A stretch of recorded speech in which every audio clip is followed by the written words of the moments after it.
Well, good afternoon for everybody. We are starting now table 4 of this colloquium, Plato today. And I would like, first of all, to present all the people who are here. And well, the organizing committee is composed by Antonio Kerstenetzky, Luis Eduardo Freitas, and Pedro Dotto. The supporting institutions are the Catholic University of São Paulo, PUC São Paulo, the University of São Paulo, USP, FEFELESH, Faculty of Philosophy, and also copies from the government, and Areté, Center of Hellenic Studies, which I represent. In the first part of this talk, we're going to listen to Professor Andrea Nightingale. She is professor of classics at Stanford University. Her research interests include Greek and Roman philosophy, literature, religion, and culture. She has published extensively on Plato. Among her many books are Genre in Dialogue, Plato and the Construct of Philosophy, Spectacles of Truth, Theoria and its Cultural Context, and most recently, Philosophy and Religion in Plato's Dialogues. The title of her speech is Who Are We? Where Are We? Plato's Narratives of the Soul. The commentator is Antonio. He's obtained a bachelor in history from the University, Fluminense's University, I don't know how to translate it into English. A master in philosophy from USP, São Paulo, University of São Paulo, and he's currently a PhD student at the Department of Philosophy at Princeton University. So, Professor Nightingale, you have the word. Thank you so very much. Thanks to all of you organizers.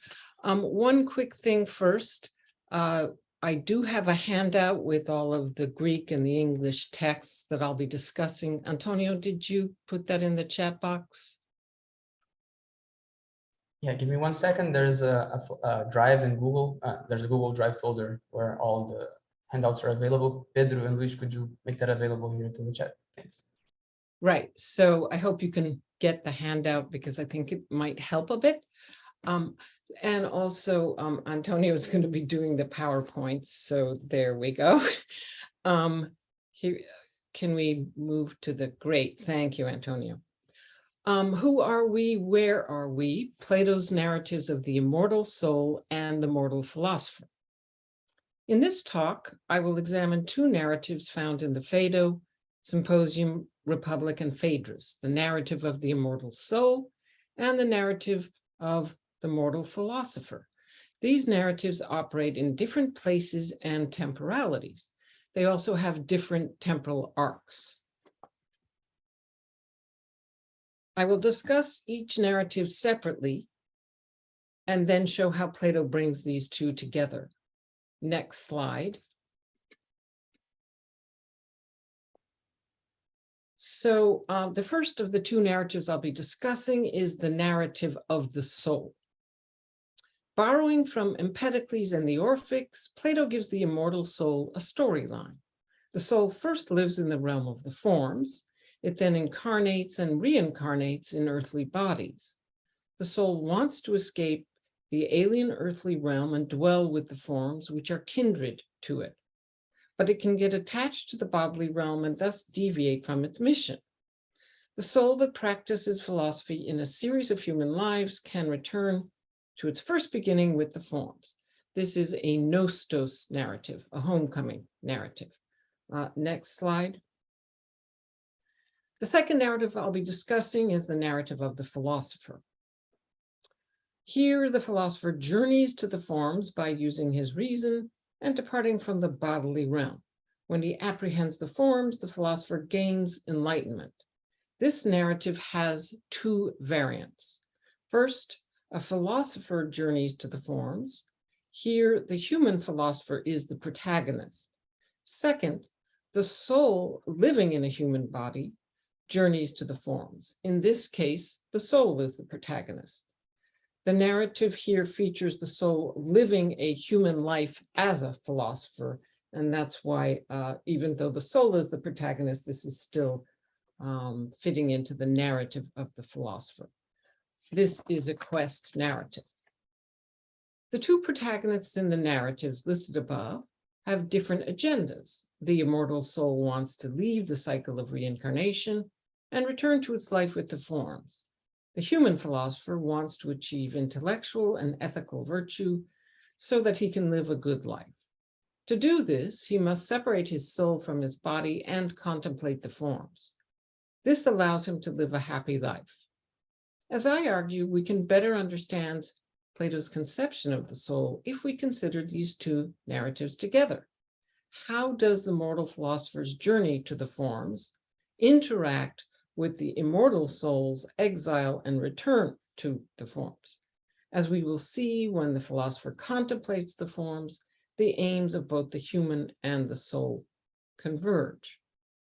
Let me first say a few words about narrative. A narrative features one or more protagonists acting and having experiences over a period of time in a specific place or places. When we work on narratives in Plato, we tend to think of the myths or the dialogues as a whole, but some narratives in Plato do not count as myths. For example, the Ladder of Love in the Symposium is a narrative, but not a myth. In addition, a narrative can unfold in the question-answer format. For example, the allegory of the cave is set forth in the question-answer format and has a clear narrative. Also, different chapters, as it were, of a single narrative can be spread out in a given dialogue. Finally, narratives can be found even in a short statement made in an argument. As I hope to show, narratives in Plato operate in many different discursive formats. The two narratives I discuss here take place in different chronotopes or time-place zones, to borrow Bakhtin's term. Next slide. Next slide. Thank you. The notion of the chronotope serves to clarify the times and places that shape the narratives I discuss. So again, a chronotope, as the word suggests, is a configuration of time and place in a narrative. So we have two chronotopes that I'll be looking at. I've given them names. First, the earthly chronotope. Here, the place is Earth and the temporality is biological and chronological. The narrative of the mortal philosopher takes place in this chronotope. The second one is the hyper-earthly chronotope. The place is the invisible and incorporeal realm of the forms, and the temporality is eternal, that is, outside of time. The narrative of the immortal soul takes place in this chronotope. As we will see in the narratives of the mortal philosopher and of the immortal soul, Plato shows the protagonist leaving the earthly chronotope and entering the hyper-earthly chronotope. So I want to look first at the narrative of the immortal soul, exile and return.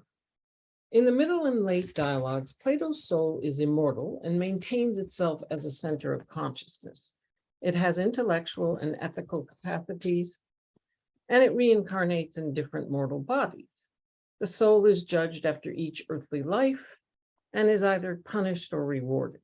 It may be sent to live in a new mortal body, or it may be released from the cycle of reincarnation. The fact that the soul is judged again and again indicates that it must persist in its identity from one life to another. In addition, in some dialogues, Plato indicates that the soul living in a mortal body has gained knowledge of the forms in its first pre-incarnate state, and it carries this to each human life. Plato sets forth the narrative of the soul's exile from the gods and or the forms, and its final return in a number of dialogues. Let us first look at a passage in the Timaeus, next slide, where Plato presents the entire story of the soul. In a discussion of the demiurge's creation of the souls that can live in mortal bodies, Timaeus states, the demiurge divided the souls as equal to the number of stars, and he assigned each soul to each star, and placing them in there as though in a chariot, he showed them the nature of the universe and told them the laws of destiny.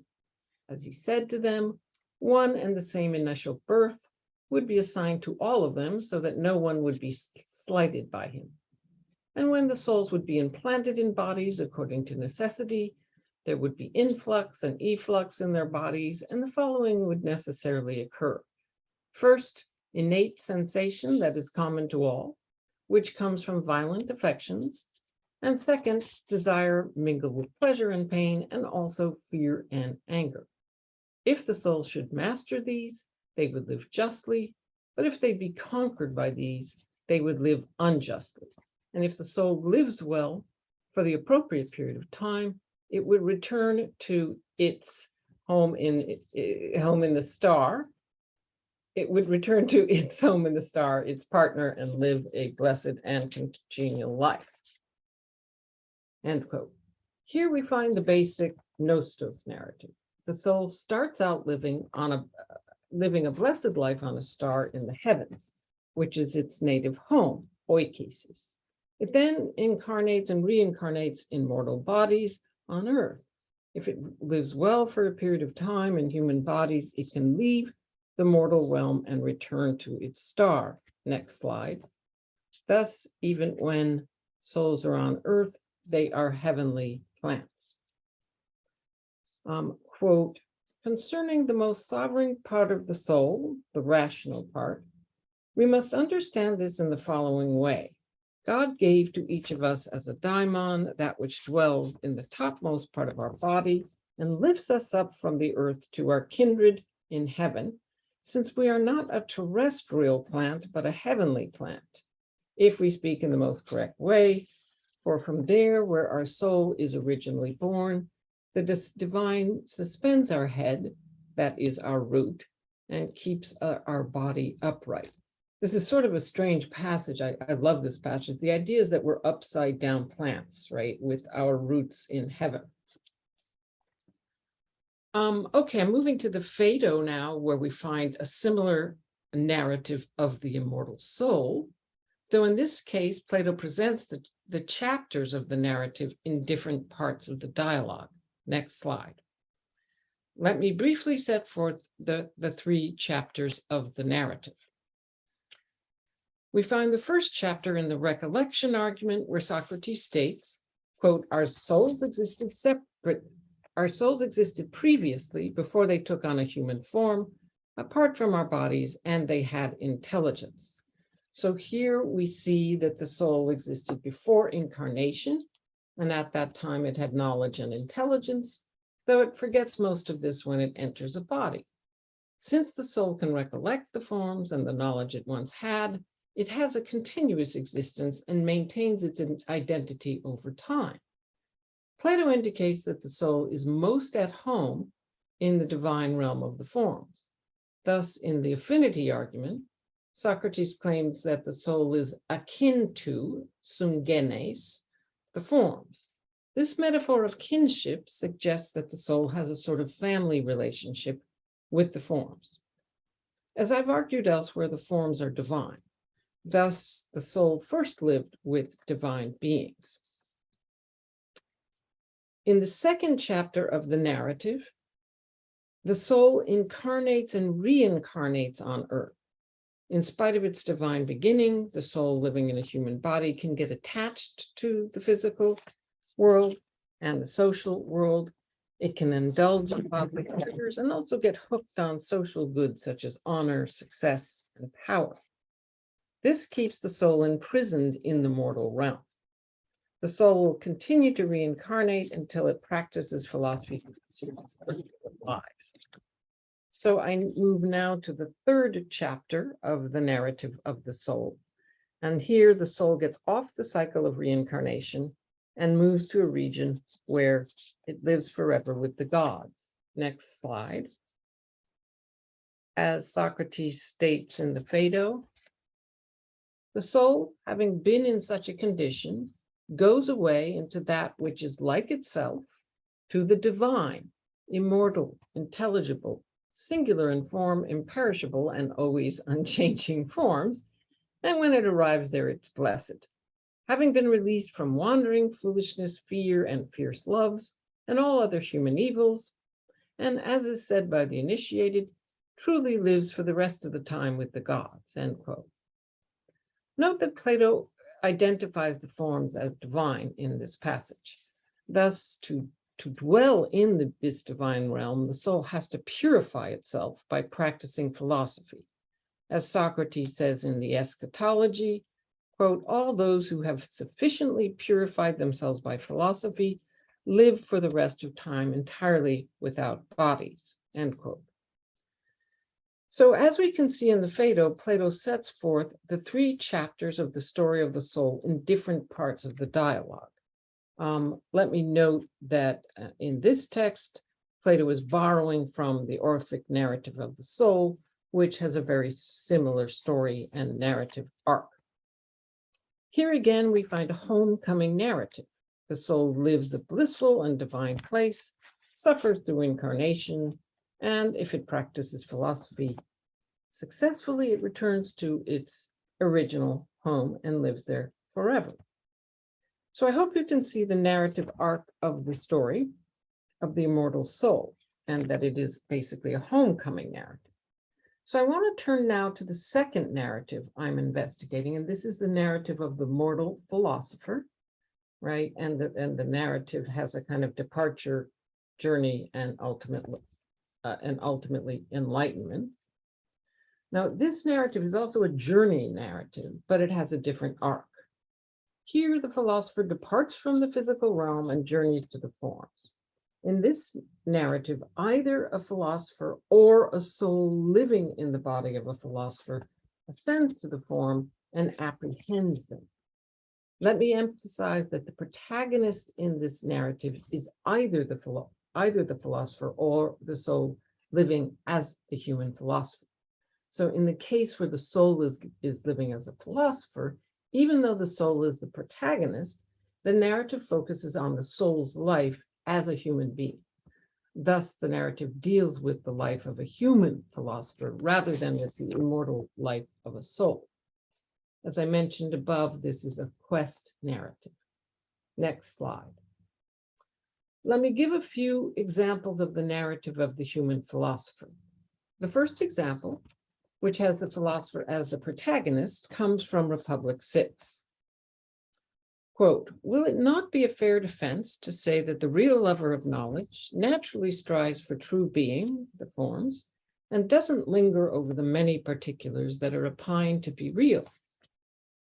He would advance and not be blunted in his eros, or cease from this desire until he lays hold of the nature of true reality with that part of his soul, reason, which is fitted to grasp it because it is akin to this reality. Approaching true reality with this part of the soul and having sexual intercourse with it and giving birth to intelligence and truth, he would achieve knowledge, live truly, be nourished, and cease from his birth pang, end quote. This passage takes the form of a rhetorical question and an answer to the question. It also contains a short narrative. In this narrative, the philosopher desires the forms, rejects the physical world, journeys to reality, has sexual intercourse with the forms, major plot moment there, gives birth and is released from his birth pangs. As you can see, the philosopher has an erotic desire for the forms.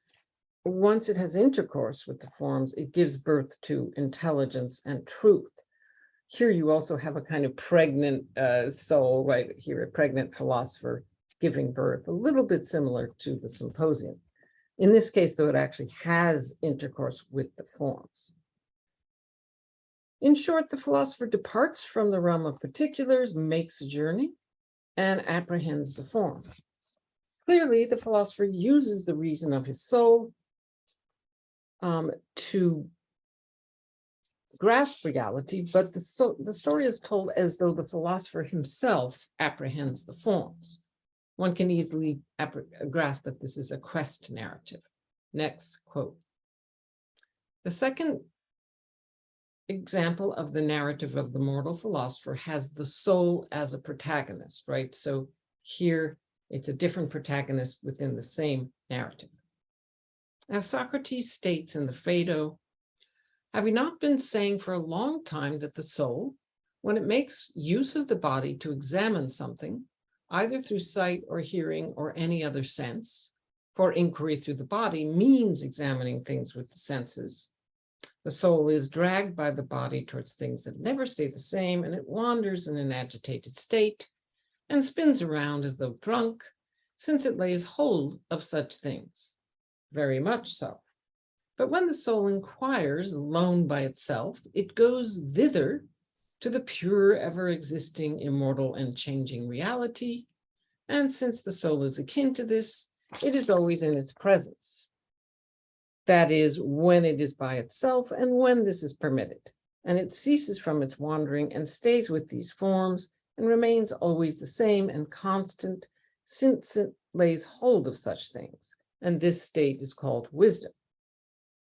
Here, in the format of a question and answer argument, Plato makes several statements about the soul living on earth. These statements include a narrative of the soul living in a mortal body. So the narrative of the philosopher occurs in Socrates' second statement, but we need the whole passage to understand the story. The narrative runs as follows. The soul first examines things with the body and ends up wandering in a state of agitation and confusion. But when the soul separates itself from the body, it goes to the realm of the forms where it stops wandering and remains in a constant state. And it thus becomes wise. The verbs of wandering, confusion, agitation, spinning around, going thither to the realm of the forms, those verbs show the soul engaging in specific actions. The notion of wandering, which he's maybe taking from the Odyssey, indicates that the soul has gotten lost on its journey. However, when it practices philosophy and inquires without the body, it goes thither, it makes a journey to the pure realm of the forms. Here, the soul makes a successful journey. Clearly, the soul living as a philosopher has a distinct goal in its human life, the journey to the forms which are kindred to it and to become wise. The soul living as a philosopher then carries out a number of actions that allow it to reach its goal. Here we find the quest narrative of the human philosopher, where the soul is the protagonist of the story. Let us turn now to the ascent narratives, which well exemplify the narrative of the human philosopher. First, let us look at the ascent passage in the Symposium. Next slide. Here, the human philosopher is the protagonist of the narrative. Diotima depicts the philosopher's ascent of the ladder as follows. So when a man ascends through loving voice correctly and begins to see that beauty, he has almost laid hold of the goal. This is what it is to advance correctly or be led by another in matters of love, beginning from these beauties here and using them like upward stairs, from one body to two, from one beauty to two, and from two to all beautiful bodies, from beautiful bodies to beautiful pursuits, from pursuits to beautiful forms of knowledge, and from these forms of knowledge, he ends up at this knowledge, which is nothing other than the knowledge of this beauty itself. And in the end, he knows what beauty is. And there in life is, if anywhere, life is worth living. And so here, Plato represents the human philosopher as making the ascent. So it's the philosopher that is making the ascent. Plato does refer to the philosopher's reason, but only very obliquely in the Ladder of Love.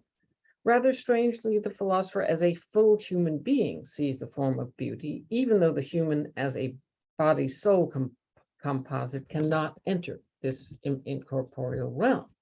Only the rational element in the soul can do this. We can infer that the mind transcends the human and physical region to enter the realm of the form. But here, Plato represents the philosopher as a whole human being making the journey. Likewise, in the ascent narrative in the allegory of the cave, Plato portrays the philosopher as an entire human being, leaving his life in the dark prison of the physical world and journeying up to the forms. Indeed, he offers many details about the philosopher's body in this narrative. He refers to the prisoner's head, neck, legs, and eyes.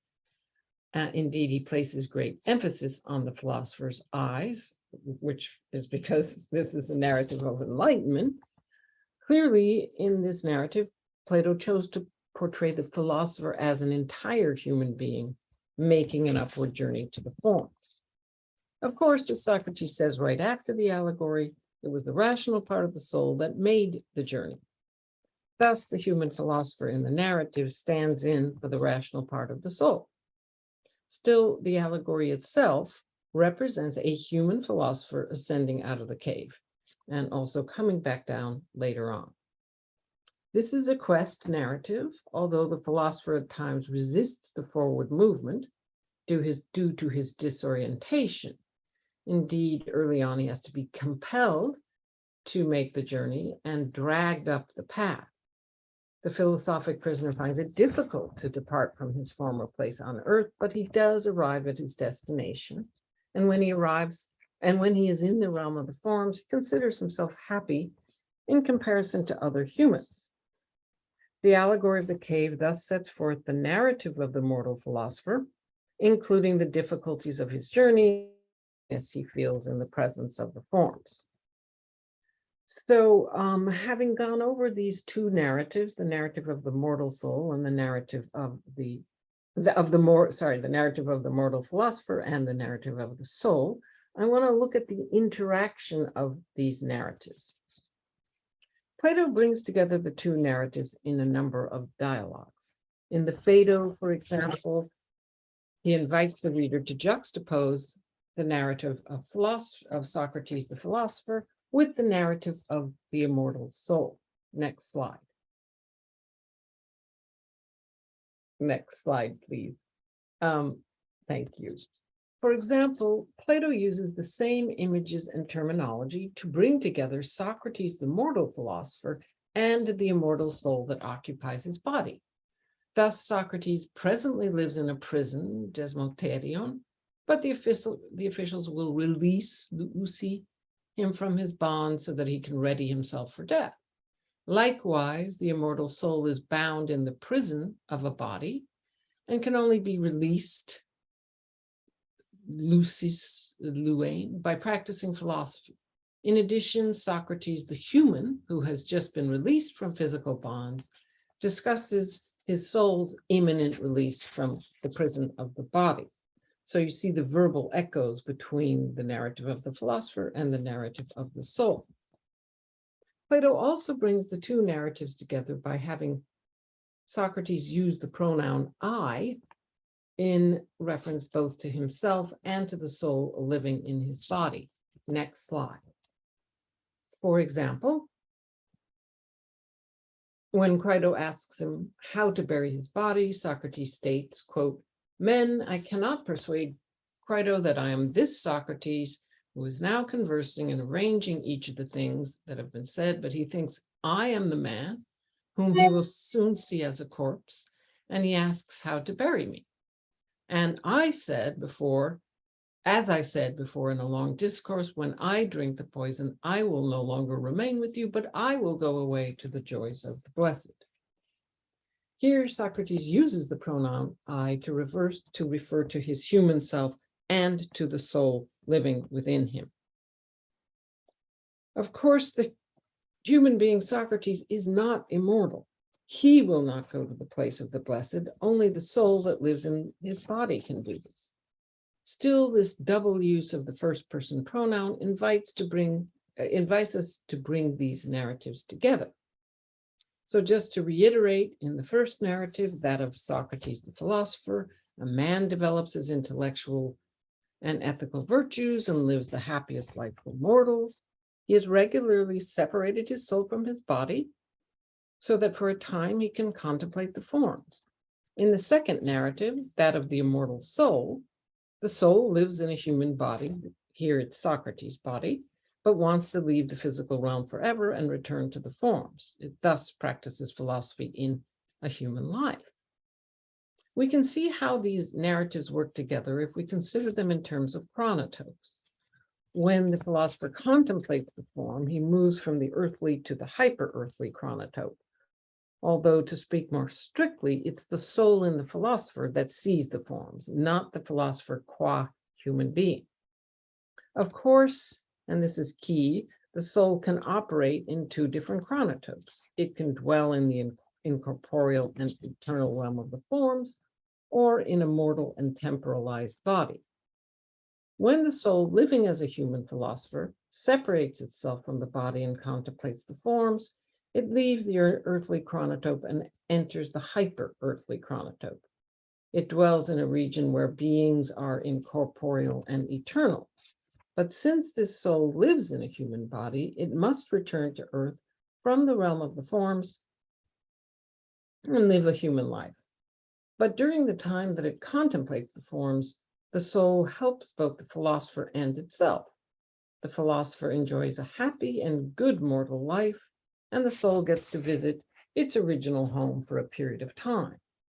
The soul also advances its own cause by living the kind of life that will help it to leave the physical realm forever and take up its blessed life with the forms. Thus, if we take these narratives together, we can locate Socrates' mortal life in the larger context of the everlasting life of the soul that presently inhabits him. So I want to turn finally to the Phaedrus and look in particular at the Palinode, which brings together these two narratives, the narrative of the philosopher and the narrative of the soul in a slightly different way. Here, Plato presents the two narratives one after another in a single speech. Note that the soul is the protagonist in both of these narratives. Thus, Plato portrays the soul with its charioteer, two horses and wings, as acting and suffering in both narratives. Let us briefly examine the narrative of the immortal soul in the Palinode in the Phaedrus. So in the early part of the speech, Socrates offers a detailed account of this early period of the soul's life. Using the image of the charioteer, he first portrays the pre-incarnate souls flying together with the gods up to the edge of the physical universe to contemplate the forms. As Socrates indicates, while the gods contemplate the forms with complete ease, the souls see the forms less well because they do not have perfect virtue. Some souls get a better look at the forms than others, but all of them have some vision of the forms. Of course, this vision does not last. As Socrates explains, the souls couldn't control their horses and they trampled each other and injured their wings. The souls therefore fall to earth, lose their wings, and live in mortal bodies. Note that this particular narrative has a fall from grace, as it were. As Socrates states, the soul will reincarnate in mortal bodies until it lives 3 successive lives as a philosopher. At that point, the soul regains its wings and returns to the gods. In this speech, then, Plato sets forth the entire story of the soul with its pre-incarnate life, its incarnation and reincarnation in mortal bodies, and finally, in the ideal scenario, its return to a bodiless life with the gods. Let us look now at the second narrative of the Palinode, i.e. that of the human philosopher. In this narrative, the protagonist is the soul that lives the life of a philosopher. You will recall the scene where the philosophic lover is spending time with his boyfriend. I won't discuss the long passage about the lover's interaction with the boy and the erotic madness that inspires him. Rather, I want to focus on the philosophic lover's vision of the form of beauty when he looks at the beautiful face of his boyfriend.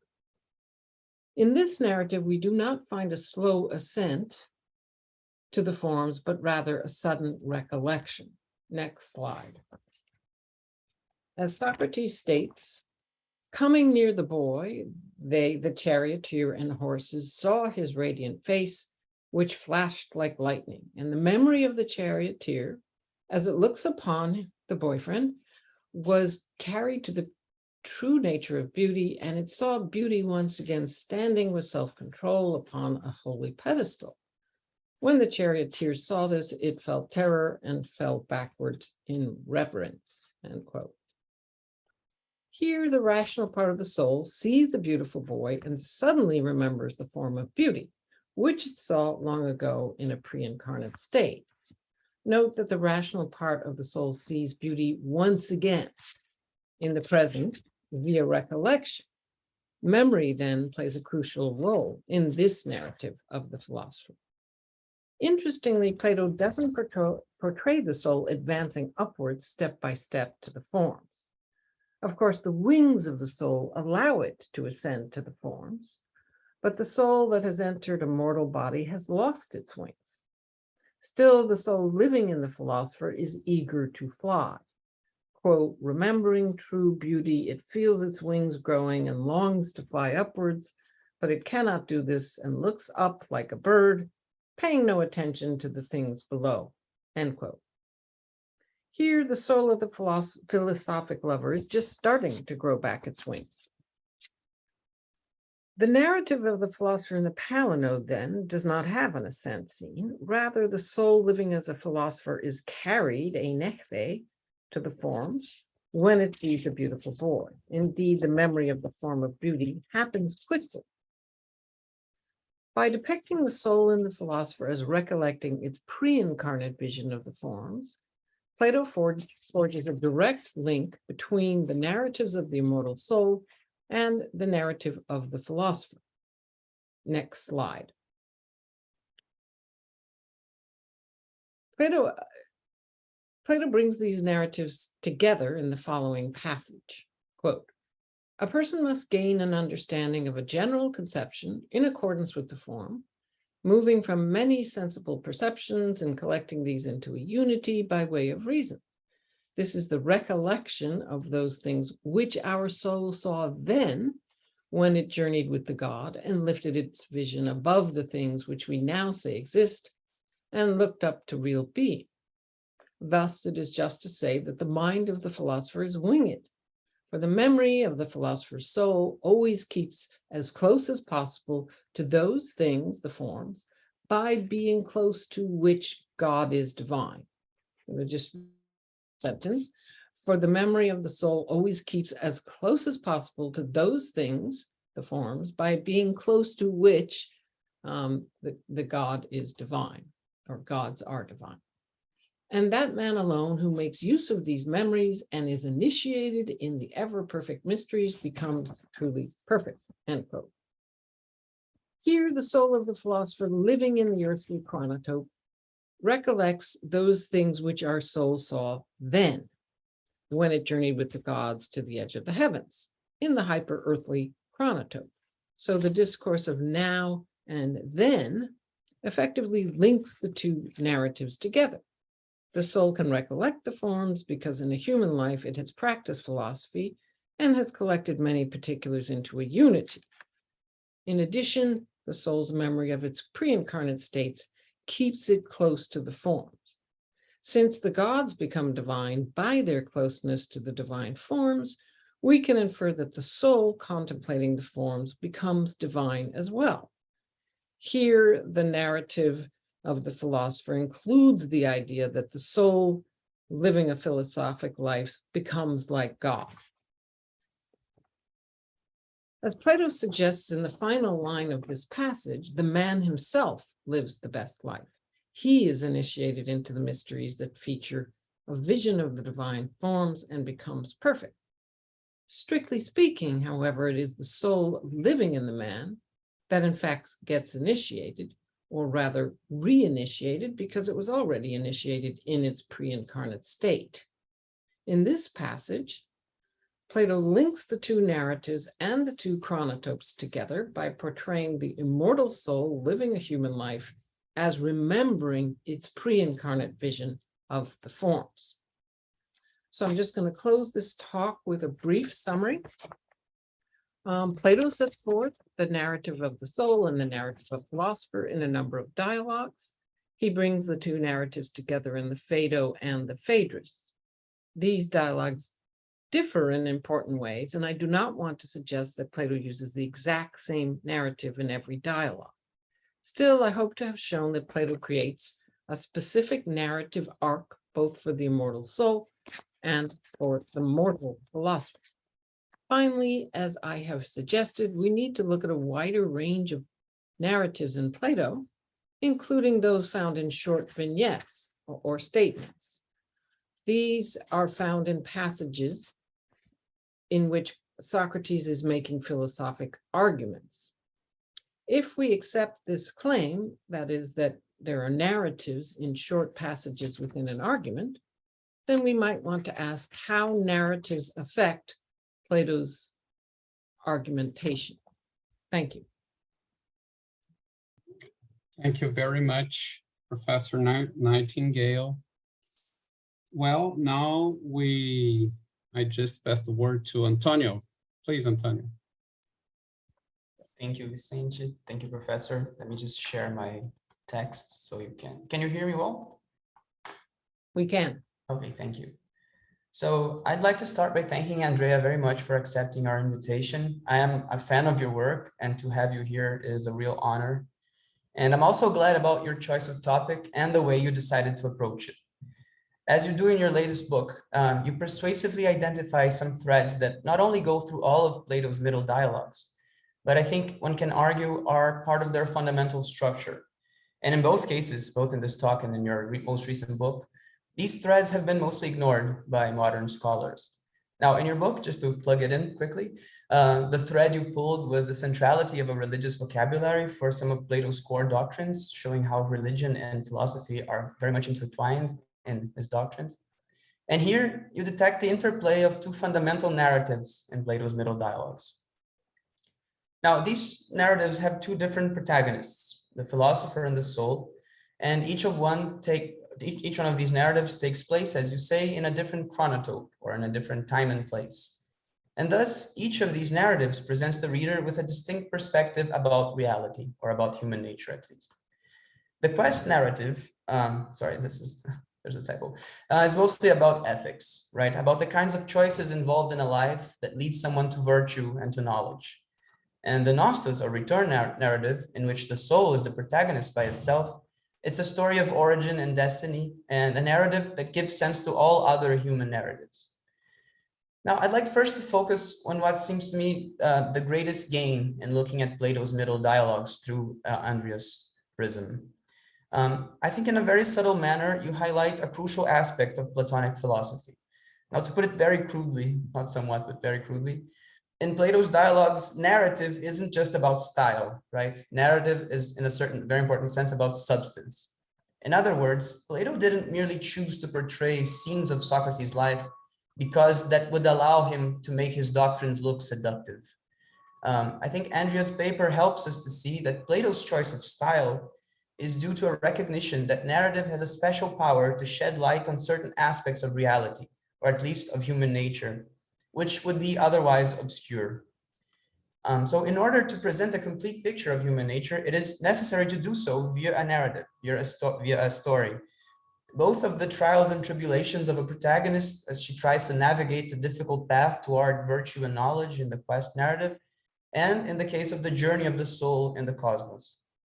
Now, a stronger contention that I think can be, that this entails, would be that for Plato, narrative is maybe an essential feature of human nature, that humans on Earth and also their souls in the cosmos are in an essential way protagonists of stories. And to extrapolate a little from what Andrea said, but I hope still keeping with the spirit of your talk, I would add that for Plato, it is ethically productive for a reader to see herself as a protagonist in a narrative, specifically in a quest narrative.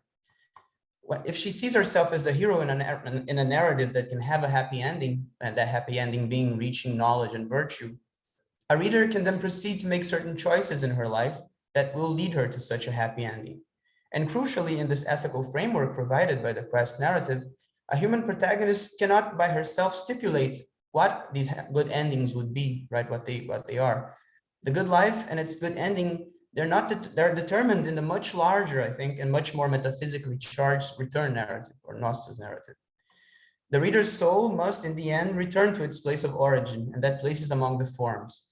And I think a human being's quest, according to what Andrea just presented, is to make that return possible through attempting to reach virtue and knowledge. Now, and the confluence of of these two narratives that Andrea maps in Plato's middle dialogues also leads us to see, thus leads us to see an aspect of his ethics that, so far as I know, has not been very much explored, which is that Plato conceives of moral agents as bearers of souls with a peculiar responsibility. And that peculiar responsibility is to fulfill their roles as protagonists in a quest narrative. And that's sort of a narrative / ethical perspective on human nature, right? Now, another gain, I think, from Andrea's paper is that it provides a framework for understanding the interplay of ideas between Plato's middle dialogues. One can now approach each of the middle dialogues with a new question in mind after hearing this excellent talk. With one of the dialogues in hand, it is useful, I think, for a reader to ask, how does Plato approach the interaction of the quest and Nostos narratives in this specific dialogue? And thus, each dialogue is revealed as presenting a different angle of attack at this question, with different emphases and different strategies to show what this confluence, this interaction of narratives looks like. So one can come, for instance, to the Symposium and the Republic and see them as places of intense focus on the quest narrative. The Phaedrus Palinode, I think, can be seen mostly, though not exclusively, as concerned with the Nostos narrative, though I think you argue convincingly that the quest is very important there too. And I think the Phaedo is the one that perhaps occupies mostly the middle ground in which the interaction of these two narratives is shown more fully. And I'm not sure if you would agree with this classification, but thankfully we get to hear from you again. So I'd be very curious to see how you would answer this. Now, I'd like to introduce a couple of issues that I think might be useful for you to consider as your research project moves along. And the first concerns Socrates' narrative. Should we interpret Socrates' grand narrative, let's say the arc of all the dialogues in which he appears, as a quest, like the quest narrative that you described? I think one can indeed argue that Socrates attempts to reach enlightenment, but does Socrates in fact reach it? And if he doesn't reach it, does that mean that his narrative, Socrates' narrative, is that of a frustrated quest? And I think that's probably not the case in the Phaedo, right? In the Phaedo, I think we can interpret Socrates' confidence that his soul will reunite with the forms after death as evidence that he has fulfilled perhaps the philosopher's quest. But in the Republic and in the Symposium, and both of which are dialogues where the quest narrative is very prominent, right? Plato is very careful not to depict Socrates as the ideal philosopher, i.e. someone who has guided his soul to the forms. In the Symposium, for instance, Socrates is described as a mustes, occupying the first level of initiation to the mysteries of love. And in Republic 6, Socrates says that he doesn't have adequate knowledge of the good. And just in the interest of full disclosure, both of these examples I took from an earlier draft of Andrea's paper. So thank you, I guess. And I'd also argue that we could call Socrates' failure in this quest for the forms or for enlightenment as perhaps even a crucial aspect of the way that Plato characterizes him. Am I going too fast? Is this so good? Okay. I think it's reasonable to suppose that in the middle dialogues, Plato still wants Socrates to be, as Socrates was in the Apology, a person who knows that the only kind of knowledge attainable by a human being is the knowledge of their ignorance, right? So somebody who not only has not fulfilled the quest for knowledge, but knows that this quest is in the end impossible. At the same time, I think it's very clear that Plato construes Socrates as living an exemplary life.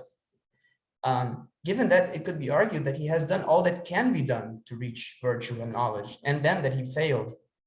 And maybe then what Plato means to say, at least in the Republic and in the Symposium, is that the quest for the forms, or the quest for knowledge and virtue, cannot really be completed. Now, there's a possible solution to this problem. One could argue that the Socrates of the Phaedo is simply older than the Socrates of the Republic and the Symposium, and even older than the Socrates in the Apology, if not by a lot, right, for a couple of months, is that right? And he has been able then, in this period between the dramatic dates of these dialogues, to take his soul to the end of his quest. And this reading the Republic and the Symposium maybe would set the scene, right? Would set the first stages of the quest of Socrates that would culminate in the Phaedo, where finally we could consider Socrates as really exemplary. Now, this solution would carry with it, I think, a whole set of new difficulties, though. Texts such as the Republic and the Symposium would lose their autonomy, their capacity by themselves to inspire readers to live good lives by ruminating on Socrates' words and actions. Plato's middle dialogues would have to be read as a ladder leading to the Phaedo, and that's a position that I think would be very difficult to argue for. And the reason why I think this is a crucial issue has to do with the importance of the quest narrative in inviting the reader to consider Plato's philosophical proposals. And again, this is something that you argued for in a previous version of this paper. Indeed, if one is convinced that one's life is a quest narrative, this will have momentous consequences. This will determine radical new choices. But it can be argued that Socrates' narrative is even more exemplary to a reader. The fact that he lived and he died for philosophy carries with it much more weight as an example to be followed than the narrative of a generic soul and a generic philosopher in their quest for knowledge. And Socrates' depiction in the Symposium and the Phaedo is as much a depiction of an ethical beacon as Socrates' depiction in the Phaedo. I'm sorry, in the Symposium and Republic is as much an example as he is in the Phaedo.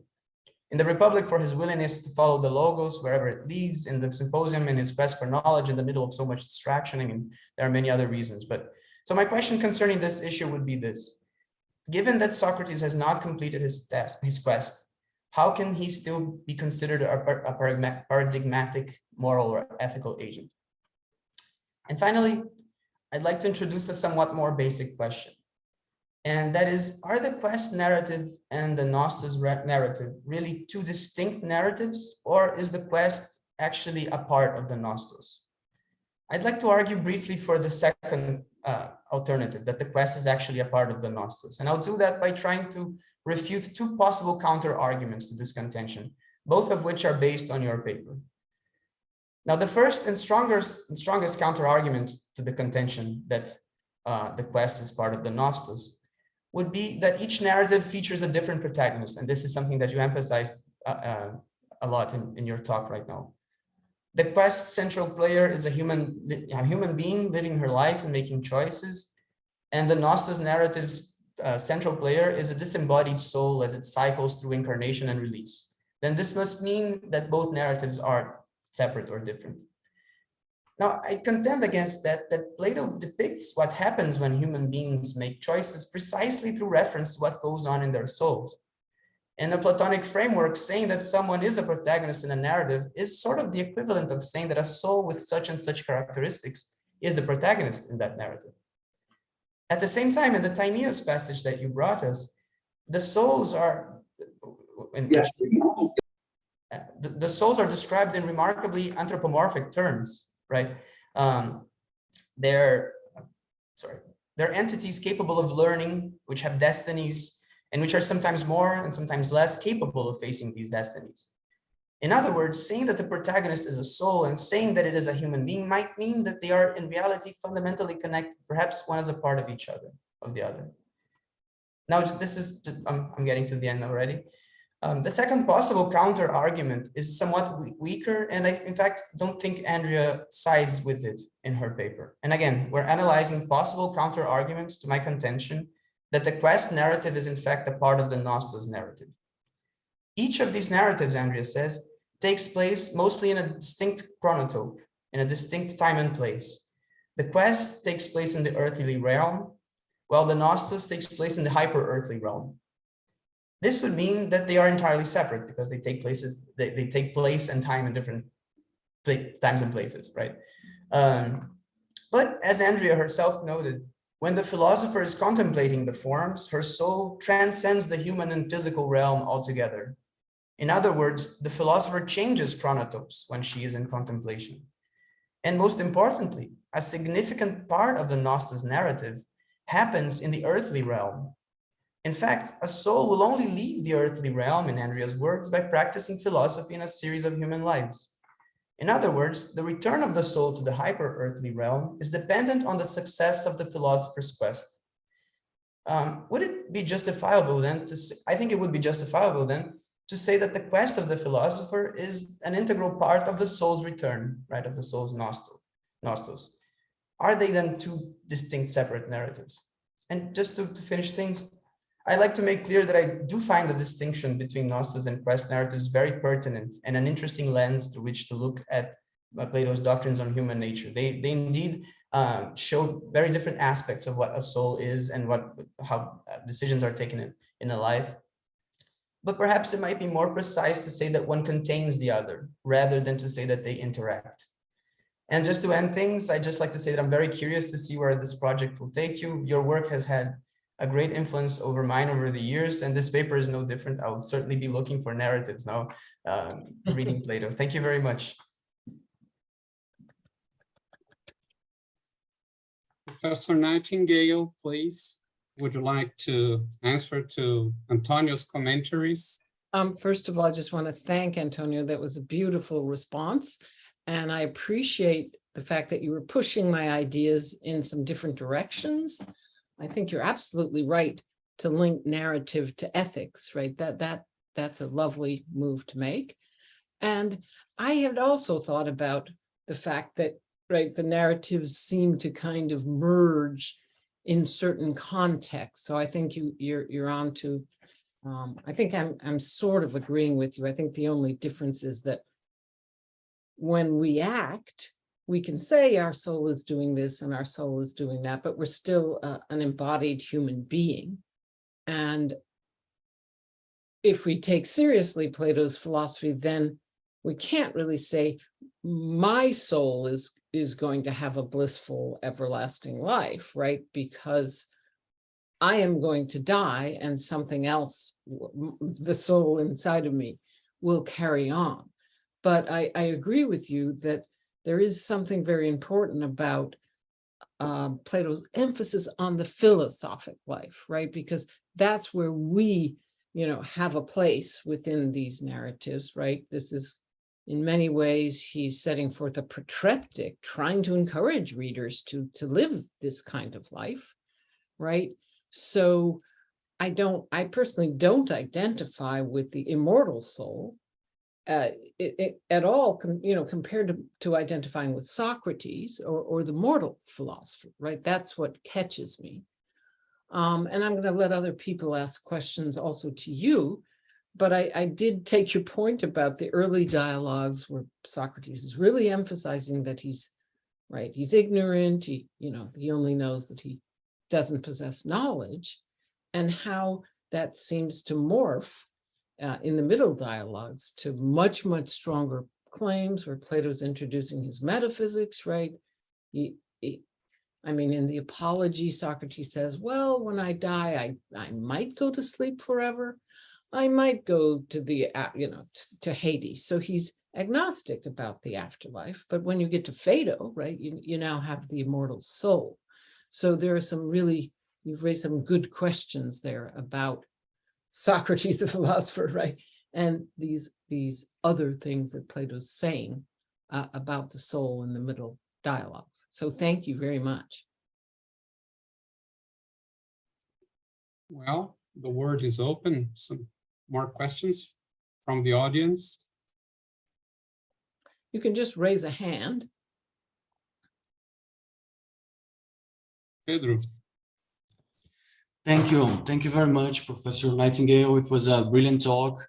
So I have two points. The first, I would like to know more about a point that you touched upon rather briefly at the end of your talk, which is the interplay between philosophical arguments and narrative, mythical narrative. As for instance, it appears so brilliantly in the Phaedrus Palynode, which opens with deduction of the soul's essence as a source of self-motion, and then we have this mythical narrative, the Gnosis narrative, and also the love phenomenology, the erotic phenomenology between love and so on. So what is the interplay between deductive argument and mythical narrative? Why Plato does have to resort to both of these? And how do you take what do you take this to mean for Plato's philosophy? Thank you so much for that question, Pedro. I really appreciate that, because I do make a claim here that could be certainly contested, which is that when you think of narratives, you think of stories, either a myth or maybe like the story of the cicadas, where it's very delimited discursively as a story. And what I'm claiming is that actually we also find narratives in short passages within an argument, right? And so the more I started looking at Plato's argumentation, the more I was seeing, of course, a fair amount of rhetoric, but in addition, these kind of mini stories. So the one in Republic 6, where the lover, the philosopher is in love with the forms and, has sexual intercourse and gives birth and so on.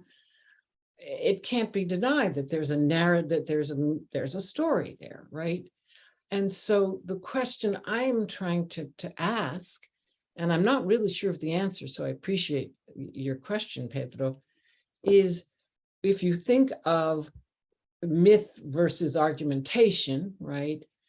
We tend to think of argumentation as, being analytic, step-by-step, right?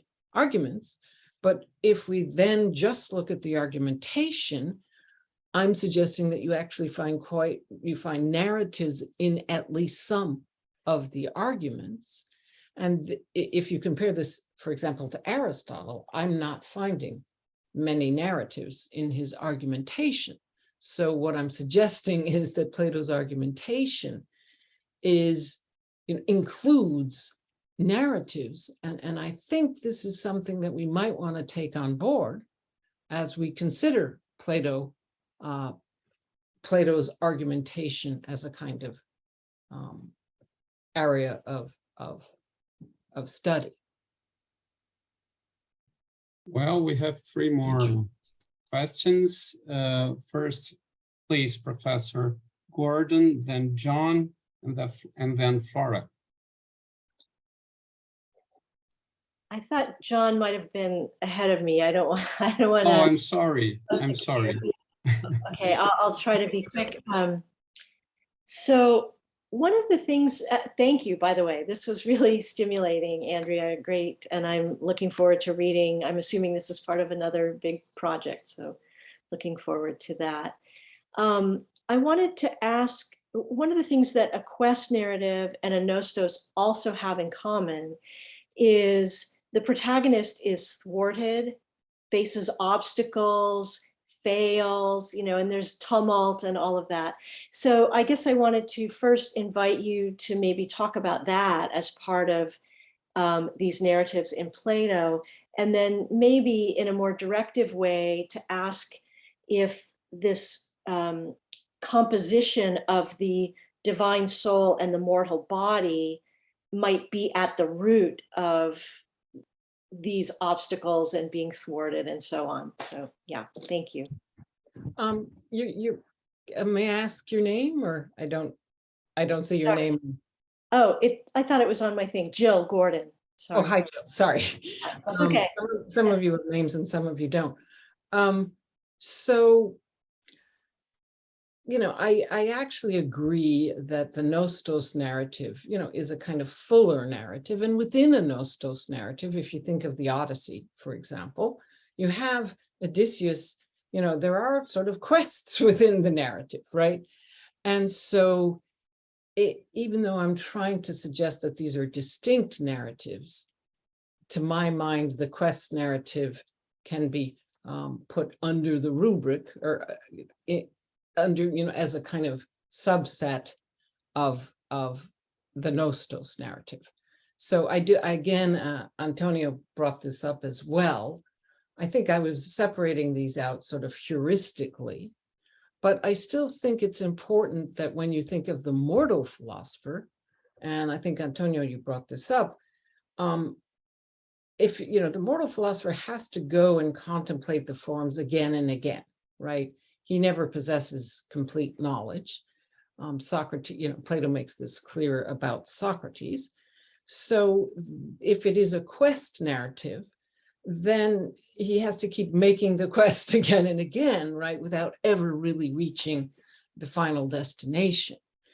The story of the soul, at least as Plato posits it, again, it has its problems because the suggestion is that the soul is going to reincarnate endlessly unless it lives philosophically in sort of 3 successive lives, which makes it very hard for the soul, right, to actually get off the cycle of reincarnation. So again, there are difficulties, there are impediments. I'm not really answering your question, Jill. I'm just sort of thinking aloud. Do you have some thoughts about this, Jill? I do. Just, well, 2 things. One, about the thwarting and the obstacles. I was thinking that to me seems sort of inherent in those kind of narratives. It's never like, I'm going to go, get the Holy Grail. Aha, here it is, right? So there was that. But then also, I have actually written about the Phaedo as a Nostos story.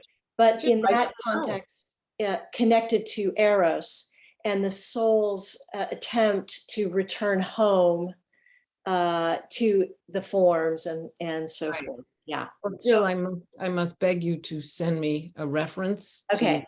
Because, I sort of came up with this idea and didn't even do much research. It just sort of came out. But I really enjoy reading Well, your. For what it's worth, you're taking it in a totally different direction. So That's good to know. yeah. Thank you. Thank you. Please, Mr. Prios. Thank you. Yeah, this was so interesting, and so many different things that I want to ask about. I'm going to try to just home in on one thing. So you presented these narratives as differing in terms of one aspect of the way that they differ is in the kind of directionality. So the quest is one directional, it's from here to the other world, and the story of the immortal soul is bidirectional, it's from the other world to this world and then back to the other world again. And you identified the allegory of the cave as a quest narrative. But one thing that just came to mind, it's kind of an obvious thing to pick on, is just that the cave is famous for having the bidirectional structure. So the prisoner escapes and then goes back down. And in the non-allegorically, this is supposed to be, the 2 realms are supposed to correspond to the invisible or the intelligible and the visible. And so it seems like there's a kind of similar bidirectionality between exactly the same 2 worlds. And I don't know, I was thinking about other dialogues where you have a kind of enlightened person engaging with non-enlightened people to bring them along from, in order to do something like give birth to a definition. So the sophist is something that comes to mind, or you have this god of reputation trying to bring Theaetetus along and his philosophical education. So it seems like Plato is interested in this kind of enlightenment narrative as bidirectional as going from one world to the other and back. So I was just wondering what you thought about that and sort of, how central the directionality is in your framing and any other thoughts you have about that kind of issue. Thank you for that question.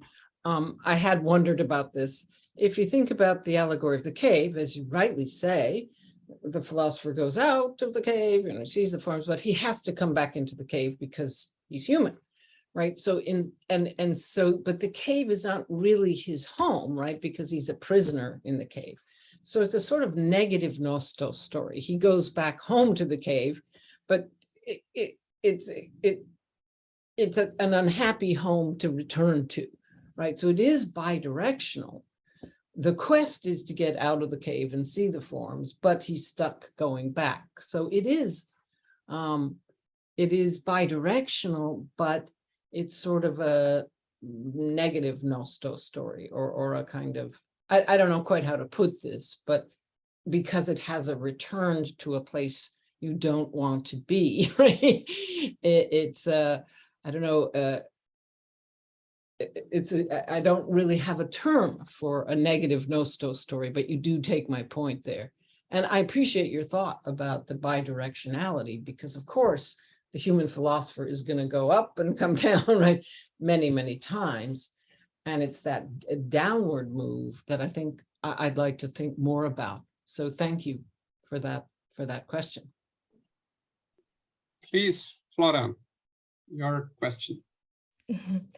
Thank you so much, Professor. I'm not really sure my question is really pertinent, but I'm trying. And nevertheless, it's just that I was wondering about narratives that are part of an argument, but that doesn't seem to have as a protagonist a philosopher. And the example that came to mind was Leontius in book 4, meaning that it is an argument, it is a story, but it's not a quest. And I was wondering if this case in point would, I don't know, point us towards, I don't know, a strategy on the part of Plato's, where when we are talking about moral evaluation or choice or this kind of choices, it is clear to have a protagonist to lead us to identify or something of the sort. So I was wondering if this would be a nice usage of narrative as I don't know, dialectical strategy. Thank you. Thank you. That's actually a very interesting question. He's clearly using the Leontius example to exemplify, and he's very clear that he's offering an example of the sort of, you know, the middle part of the soul, the thumos, right? Battling with the appetitive part of the soul.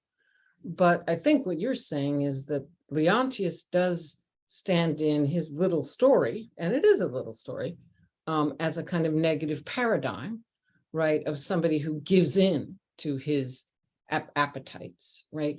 I think what I'm really saying, though, is, I mean, first of all, there are examples that have narratives all over Plato, right? And I've only come up with 2 sort of titles of narratives that deal only with 2 protagonists, the philosopher and the soul.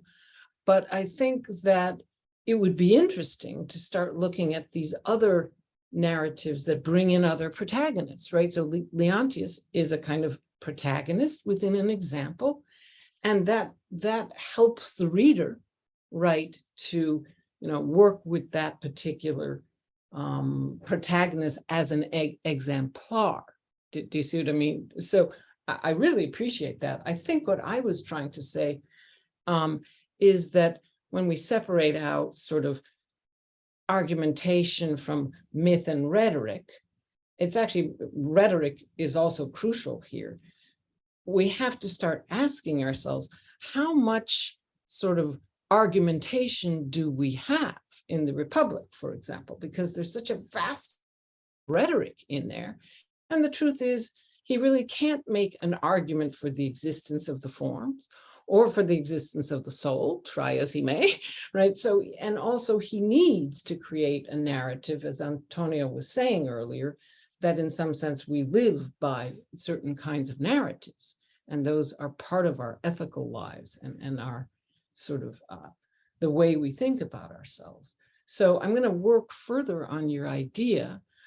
I didn't want to kind of go and find every single story, but I actually appreciate your point, because the more we look, the more we say, oh, here's another little story, right, within an argument, as opposed to a myth or, right, or a clear story. So thank you for that. Antonio, please, the last question of this part of the session. So this might sound a little repetitive, because I think it sort of echoes something that both John and something that Jill said also. But I'd love to hear you more on the palinode, because in the narrative of the souls that leave their home and go towards the forms and then come back, there's there's an element of a quest that can be seen in that as well, like as Jill alluded to, the tumult that is involved in some of these narratives. In the case of the souls fighting each other in order to reach the forms, and then the return home, and then that has to be done again. So as a part of the constant return to the forms, there's an element of a quest as well. And this is to ask more of a general question based on this. I think it would be interesting to hear you also on how analogous these two narratives are, like which elements from a quest help to. Is Andrea here still? I'm here. Oh, sorry, somebody fell out. Well, Yes, just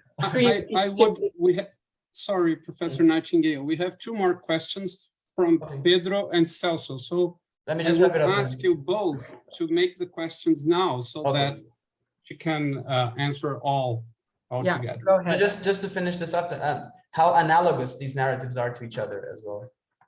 I'll keep that in mind, but we're going to do the other two questions. Is that right? Sorry. Maybe Right. I do not need to make my question, so maybe I just let it for another opportunity. Pedro, Are you sure, Celso, you don't want to make your question? It was just a We quick have maybe time. counter example that should be interesting to think about, because yeah, it seems that in the Gorgias, when Polus makes an argument through a narrative, the narrative of Archelaus, Socrates then refutes the use of a narrative as an argument and tries to look for Polus' own assertion. So if you have any thoughts on this different thank you. I approach. really, this is sort of what I've been thinking about, because in the Gorgias, of course, the focus is on rhetoric, right? On giving long speeches and actually conducting an argument where you're not just sort of digressing and rambling on in some other mode. And both in the Gorgias and in the Phaedrus, he's trying to separate rhetoric from philosophy, although the Phaedrus is a little more complicated.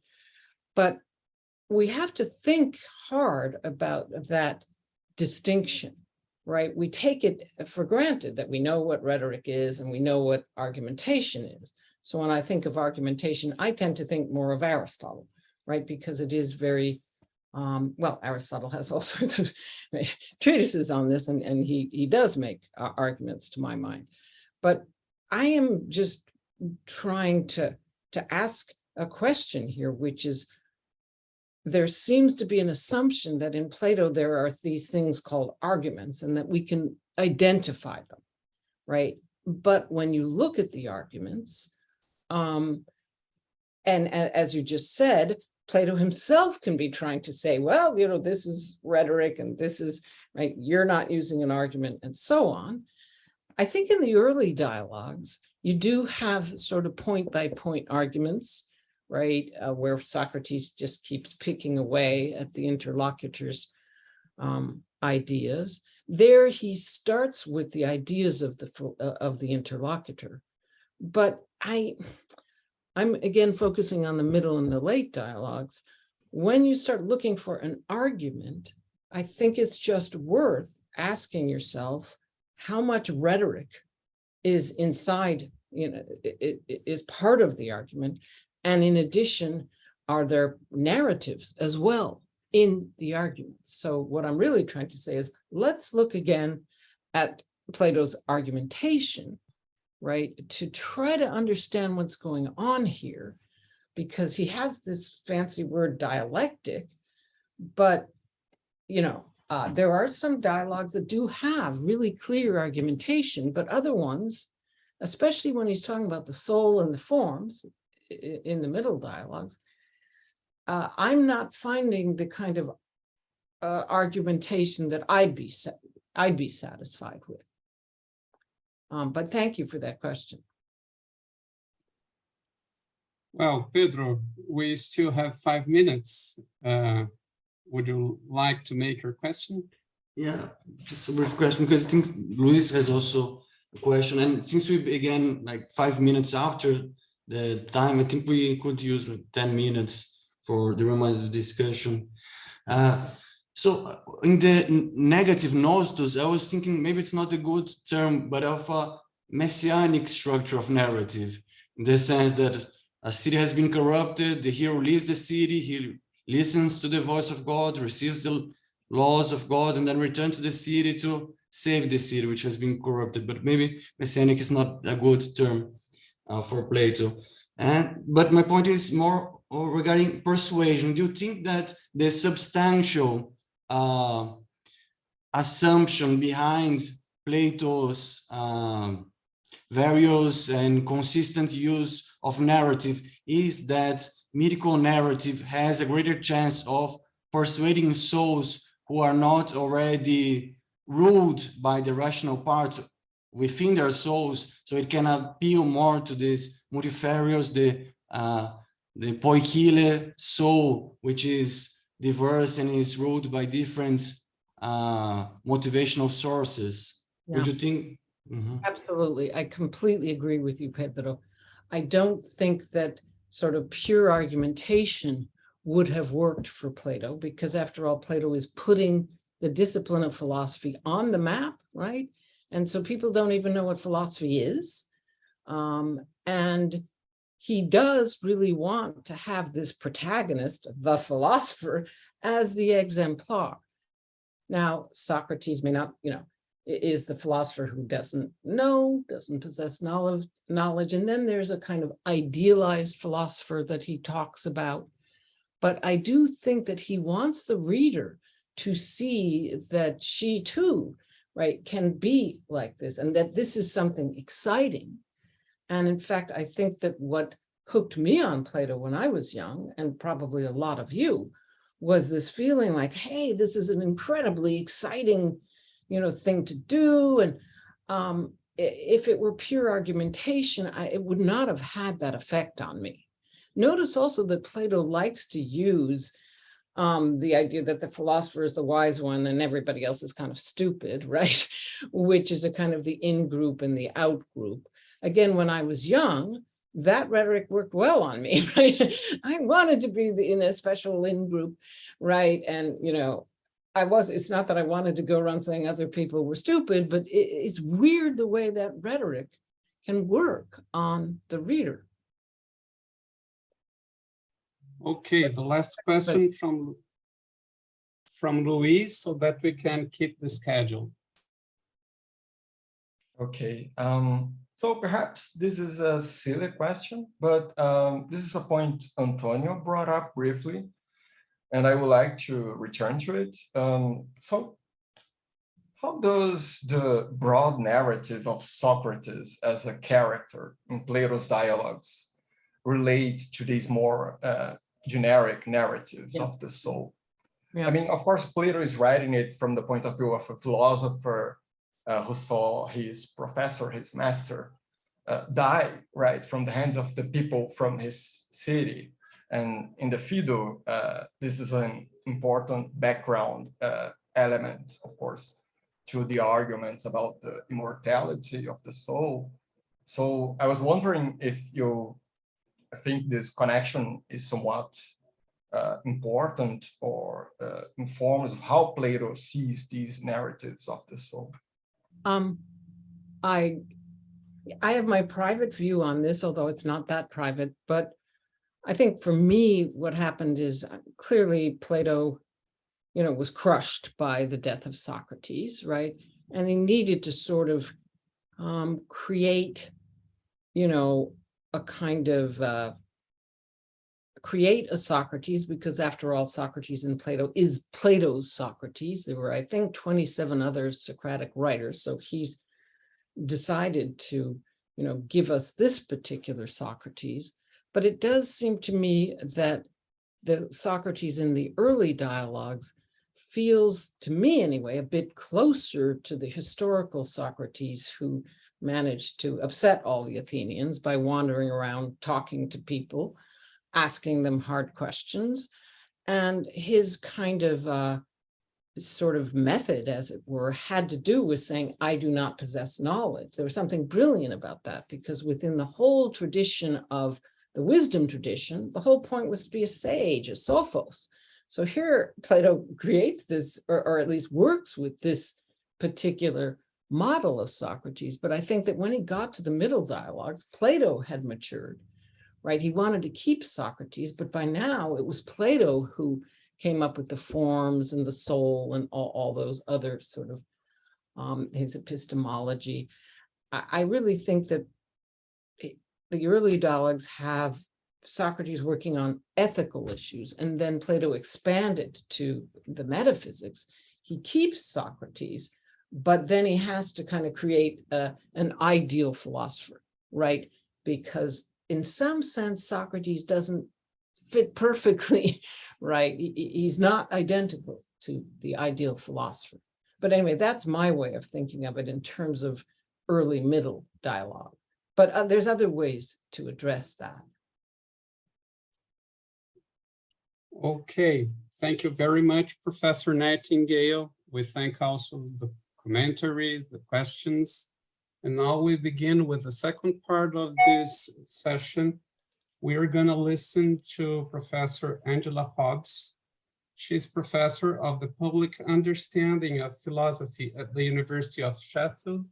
Her chief interests are in ancient philosophy and literature, ethics, and political theory, and she has published widely in these areas. I will cite only two: the book Plato and the Hero, Courage, Manliness, and the Impersonal Good at Plato's Republic, and Plato's Republic, a Ladybird expert book. She's also an honorary patron of the Philosophy Foundation and part of the advisory board of Plato's Academy Centro. The title of her talk is Platonic Proportions, Beauty, Harmony, and the Good Life. The commentator is Celso Oliveira Vieira. He is a wissenschaftler Mitarbeiter at the Ruhr-Universität Bochum and a researcher collaborator at the University of Brasilia, UNB. His research focuses on ancient metaphysics with a particular interest in process philosophy and Heraclitus. His papers have been published in the Classical Quarterly, Metaxis, and Helênicos. He has also translated Plato's Cratylus and Alcibiades into Portuguese. So please, Professor Hobbs, you have the word. Obrigada. Thank you so much. And thank you very much for inviting me to this wonderful symposium. I'm so sorry I've only been able to join you this evening, actually, in British summertime. But for a good Platonic reason, I've been speaking at a couple of events in Cambridge, commemorating the life of that fabulous Platonic scholar, Miles Perniate, who I'm sure you all know. And I spoke at his funeral 3 years ago, and then there were meant to be 2 events in Cambridge, which have been delayed endlessly through the pandemic, and we finally had them. So thank you very much. Now, this paper is based, my talk's going to be based on a rough first draft of a paper that's going to appear in the Oxford Handbook of Mental Health and Contemporary Western Aesthetics. And I set myself the task, what I wanted to do was to really examine Plato's views on beauty and harmony and proportion, particularly in his early, middle dialogues, but also some of the later ones. And I set myself, I wanted to do that as sympathetically as possible. I wanted to see what was the best case I could possibly make for Plato here. But then I wanted to raise some issues with it. There are clearly problems with this theory. And I wanted to then see if there might be a Platonic response to these challenges, these problems. So that's going to be the rough trajectory of my talk. So as sympathetic an account as I can possibly make of Plato's notions on beauty and harmony and how they relate to mental health, then raising some quite challenging issues with it, and then seeing if there might be a Platonic response. I say a Platonic response because I'm not claiming that Plato articulates these challenges and makes a response in his own words directly, but is there material in Plato which might allow us to answer these challenges? And roughly, I'm going to say up to a point that one or two challenges I think can be met, one or two maybe not. Right. So we must look for artists and craftsmen capable of perceiving the real nature of what is beautiful. Sorry, and what I'm doing is, because your images are obscuring my PowerPoint on screen, I'm going to have to get my own printed out version here. We must look for artists and craftsmen capable of perceiving the real nature of what is beautiful, colon, and then our young men. At this stage of the Republic, it is just males that are being talked about, living as it were in a healthy climate, will benefit because all the works they see and hear influence them for good, like the healthy breezes from wholesome places. Now, here's an initial puzzle. You might already be thinking, well, hang on a minute. We've got beauty playing an absolutely central role in the primary education and the informal education of our young guardians. But people who maybe know Plato a lot less well than all you might be thinking, well, hang on. Aren't the arts heavily censored in the ideally just state that the character Socrates outlines? So people who just know one or two things about Plato might know about this artistic censorship and might think, well, hang on, what's this importance of beauty here? And yet throughout the dialogue and throughout Plato's work as a whole, as we will see, beauty and aesthetic experience play an absolutely central role. And Plato is himself a great artist, as well as a great philosopher. I don't have time to argue for that here, but I'm happy to do so. And for me, one of the great components of his artistry is his irony. The work that we call the Republic, after Cicero, Politeia, of course, in the Greek, that work would be banned in the ideally just state that it describes, because it does not meet its own censorship criteria. So I right from the very beginning, I want to say that Plato deliberately sets us up with a puzzle. He has written a work in which the main character, Socrates, outlines an increasingly stringent censorship program. It's even more stringent in book 10 than in books 2 and 3. And yet this work called The Republic would be banned in the ideally just state it depicts because of characters like Thrasymachus. We've got that initial puzzle. Right. Now, so let's just try and be as sympathetic as we can to this fact that Plato is playing some games with us. Let's be open to the importance of beauty. Let's go to book 4.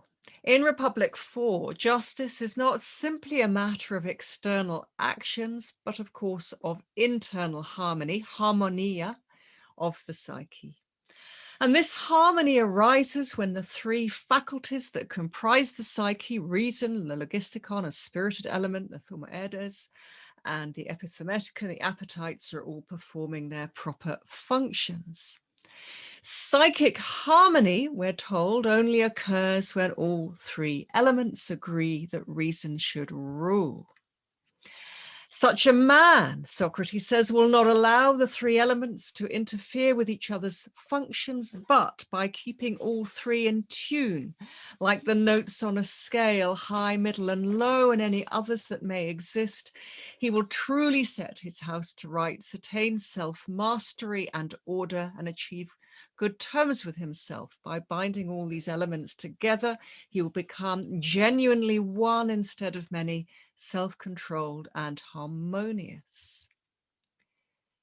And this notion of psychic harmony and the grace and beauty of soul and life that are said to flow from it is absolutely foundational to the moral and political program of the entire Republic. I give some examples here. I'm happy to talk about them more in the questions if you wish. Now, 3 key points we need to note immediately. A, harmony of soul and life can be viewed as both aesthetically and morally beautiful. This outer and especially inner beauty are also portrayed as beneficial to the agent. The beautiful psychic harmony that comprises true justice also comprises the flourishing, the eudaimonia of the agent. And this mental health manifests itself in being one instead of many, a whole person living a whole life, which leads naturally to the view that a person and their life can be seen and assessed in terms of narrative shape. I was so interested to hear Andrea's paper just now. I've written more about this in Plato and the Hero, but I couldn't agree more with Andrea. The whole notion of narrative absolutely central to this kind of agent-centered ethics. And we're going to be coming back to the notion of narrative and the shape and structure of a life later on. So I set myself 4 fundamental questions. So what exactly does Plato mean by harmonia and its cognates? How does he reach this notion of psychic harmony in theory? How does he think individuals and individual societies can achieve it in practice? And what do we think of all this? Do we now in 2022, do we in fact think it would underpin a good life? What are the dangers and could there be any possible Platonic response to them? Or would it in fact be beauty, harmony, and the bad life? So those were the 4 questions I set myself. The concept of harmonia. Now, the original meaning of harmonia, of course, is a joining or fitting together. Initially, it was a term used in carpentry, the expert practitioners are carpenters, but very early on, it takes on 2 musical meanings. And neither of the, and we'll come back to these musical meanings, but neither of them is complex harmony as we understand it now. So, though harmony is absolutely central to Plato, though harmonic theory is totally crucial in a lot of Greek works, if you read Andrew Barker, you will go through this in great detail, but none of the meanings are exactly what we mean by complex harmony. Its original musical sense, okay, so the original sense was the carpentry one, but the original musical sense refers to the building blocks of melody, a tuning or fitting together of notes, a pattern of pitches and intervals, in other words, a scale. So the building blocks of melody is what we're initially talking about. And as we will see in a moment, the Pythagoreans analyzed the mathematical ratios that underpin these patterns in ways which deeply influenced Plato.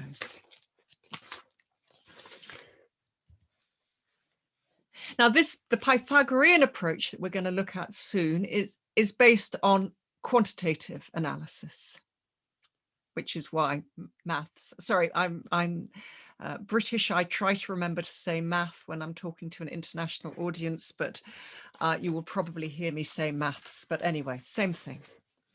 And that's why their approach is so mathematical. But there was also a qualitative approach pioneered by Damon in the 5th century BCE, friend of Pericles, friend of Socrates, mentioned, of course, in the primary education system of the Republic.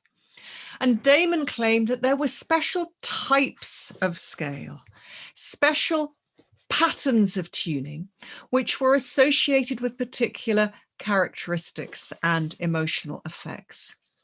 And these patterns of tuning are named after, probably named by Damon himself, but are named after particular ethnic groups, such as the Dorian, the Phrygian, the Lydian, the Ionian, or Eastrian. And when used in this sense, harmonia or homonia in the plural are usually translated modes, and the classic text in the Republic, of course, is 398 to 399. And we're coming back to that later on. So you've got the quantitative Pythagorean approach and the qualitative approach of Damon. Now, what is the theoretical underpinning of Plato's notion of psychic harmony in both quantitative and qualitative senses? The answer, I think, lies in the kalon, which embraces both outward aesthetic beauty and inner moral beauty, moral nobility. As Republic 402a makes very clear, it exerts a strong power of attraction even before reason has fully developed. It merits admiration and praise. So what connects both outer and inner beauty? The answer later, of course, is going to be later on, we're going to talk about the form of the kalon, but what immediately, before we get to the forms, what connects outer and inner beauty? Before we get to Plato and anything to do with the forms, what connects outer and inner beauty? What is it that allows Greeks to use this one term kalon for both outward sensible beauty and inner moral beauty? According to the Pythagoreans, the answer lies in mathematical ratios and proportions. And Plato takes that over. For Plato, what is truly kalon is always an objective matter.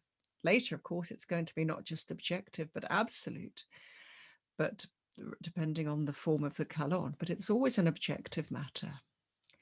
Now, Plato first visits the Pythagorean communities in Magna Graecia in 387, and he seems to have been particularly taken with their findings.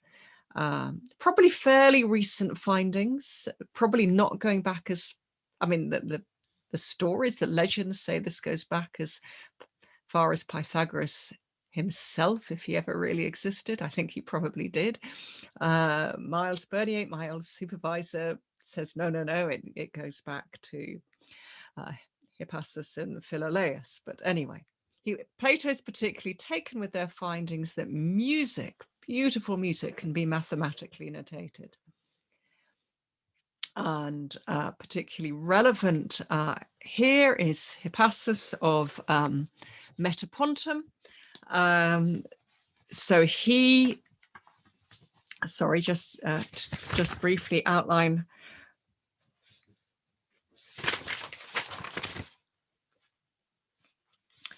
He seems to have been the person who first discovered the relation between musical chords and whole number ratios. And then we get to the main originator of the mathematical approach to music, and this is Philolaus of Croton. And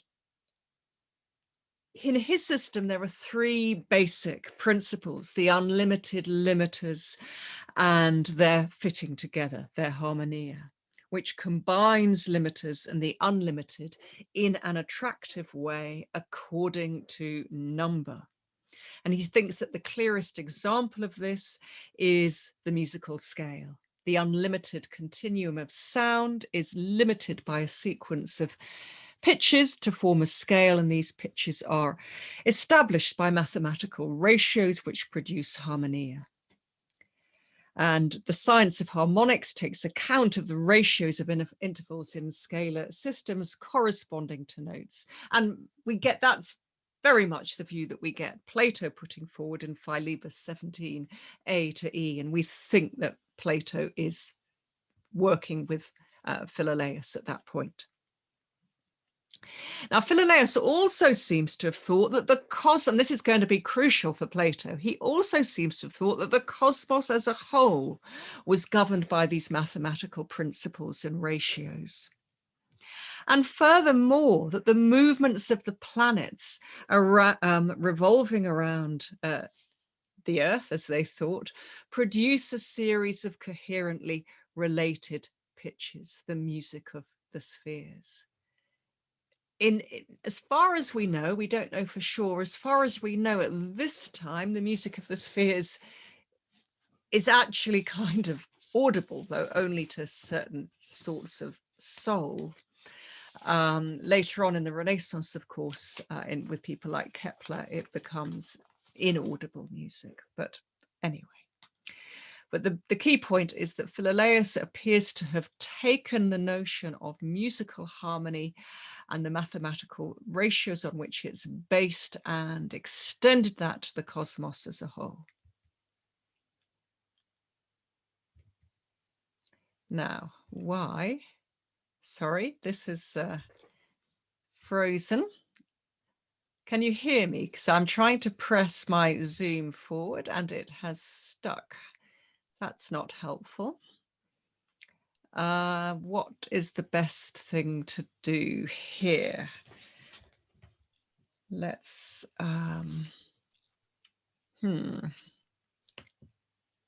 Let's try this. I'm trying next. I'm saying, okay, it'll make a slight click. So instead of just pressing the arrows, which seem to be not working, I'm going to have to press next. So you might hear a slight click. Apologies.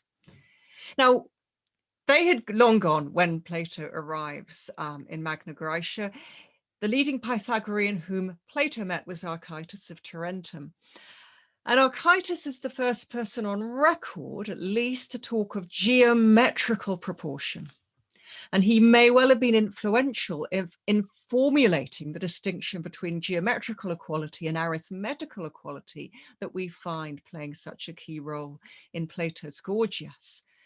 Archytas was also a practicing politician, and whereas Philolaus, we think, extended the notion of mathematical ratios to the whole cosmos, Archytas also seems to have been interested in the application of the harmonic theory to the social sphere, though we don't have firm evidence of that. So that's still not, hang on. Oh, hang on. So now working again. Okay. Now, and Plato comes back, in my version of the story at least, he comes back from Magna Graecia in 387 utterly enthused. And I think I follow most scholars in thinking he writes the Gorgias pretty soon after coming back from Magna Graecia. And at 503 to 4, Socrates says in the Gorgias that if you look at the work of any craftsman, you will see how each of them arranges everything according to a certain order and makes one part to suit or fit harmotene with another until he has combined the whole into a regular and ordered production. And the task of the physical trainer or doctor is also to bring order, cosmos, and arrangement into the body. And the psyche also requires arrangement and order if it is to be good, Krestos. We don't yet have the tripartite theory of the Republic. Plato's working his way towards that, but we do have a psyche with at least 2 parts in the Gorgias, and it requires arrangement and order. Proper arrangement and order in the body we call strength, and in the psyche we call them lawfulness, justice, and temperance, in short, Areté.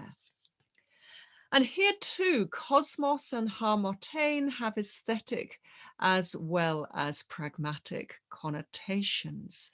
In a living body, this beautiful order is also healthy and good. And the analogy between the well-ordered body and the well-ordered psyche suggests that the orderly psyche too will be in a state of harmonia.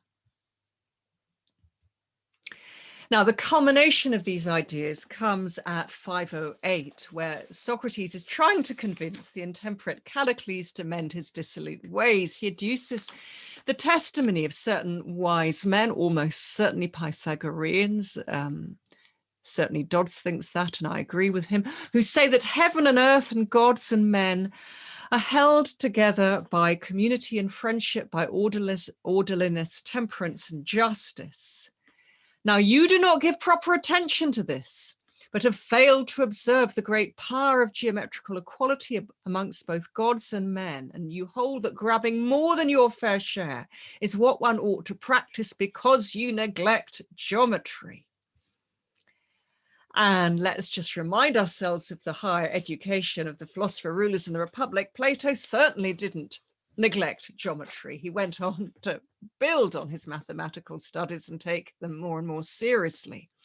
And you recall that in the trainee philosophers at a study in their higher education system in order, arithmetic, plane geometry, solid geometry, astronomy, harmonics, before they get to dialectic. And according to a later story from antiquity, which I really hope is true, over the door, the entrance to the academy was the sign, "Let no one enter here who has not studied geometry." Now in Timaeus, Timaeus details the mathematical ratios that play a key role in the generation of the cosmos. And at 87, we don't need to go in, there isn't time to go into the details of those there, but we don't really need to, because the important point comes at 87C. He emphasizes the need to reflect on these proportions in the human psyche. All the good and beneficial, agathon, is beautiful and fine, kalon, and the kalon is not disproportionate. So every living creature that is to be thus agathon in body and mind must also be of due proportion. And then key passage, which Andrea has also been discussing. There is only one way to look after anything, and that is to give it its proper nourishment and motions, and the motions that are akin to the divine and the thoughts and revolutions of the universe, literally the whole. We should therefore attend to these motions, and by learning thoroughly the harmoniae and revolutions of the universe, repair the damage done to the circuits in our head in connection with our coming into being, and so restore our understanding in accordance with our original nature to its likeness with the object of understanding. When that is achieved, we shall have achieved the goal set us by the gods, the life that is best in the present time and all time to come. Now, of course, the major development, as I would argue, between the Gorgias and the Timaeus, and between the Gorgias and the Republic, of course, is, of course, the forms. And in the realm of the forms, we are told that everything is in order and according to reason. And it is to this model that the philosopher looks for guidance and wisdom, and which is the model which he imitates and to which he assimilates himself as far as he can. And it appears that this rational order again depends on proportion. It is this key fact which leads Socrates at Republic 486 to highlight one of the most important qualities required in the true philosopher. Furthermore, we would say that a tasteless and graceless nature inevitably leads to disproportion, absolutely. And is truth akin to proportion or disproportion to proportion? So let us also seek a mind endowed with proportion and grace, whose nature will allow it to be led to the form of each reality. Once again, proportion is viewed as morally fine, aesthetically pleasing, and wholesome and beneficial.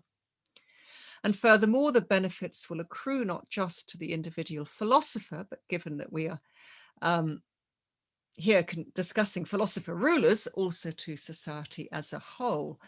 A suggestion that we can talk about more later.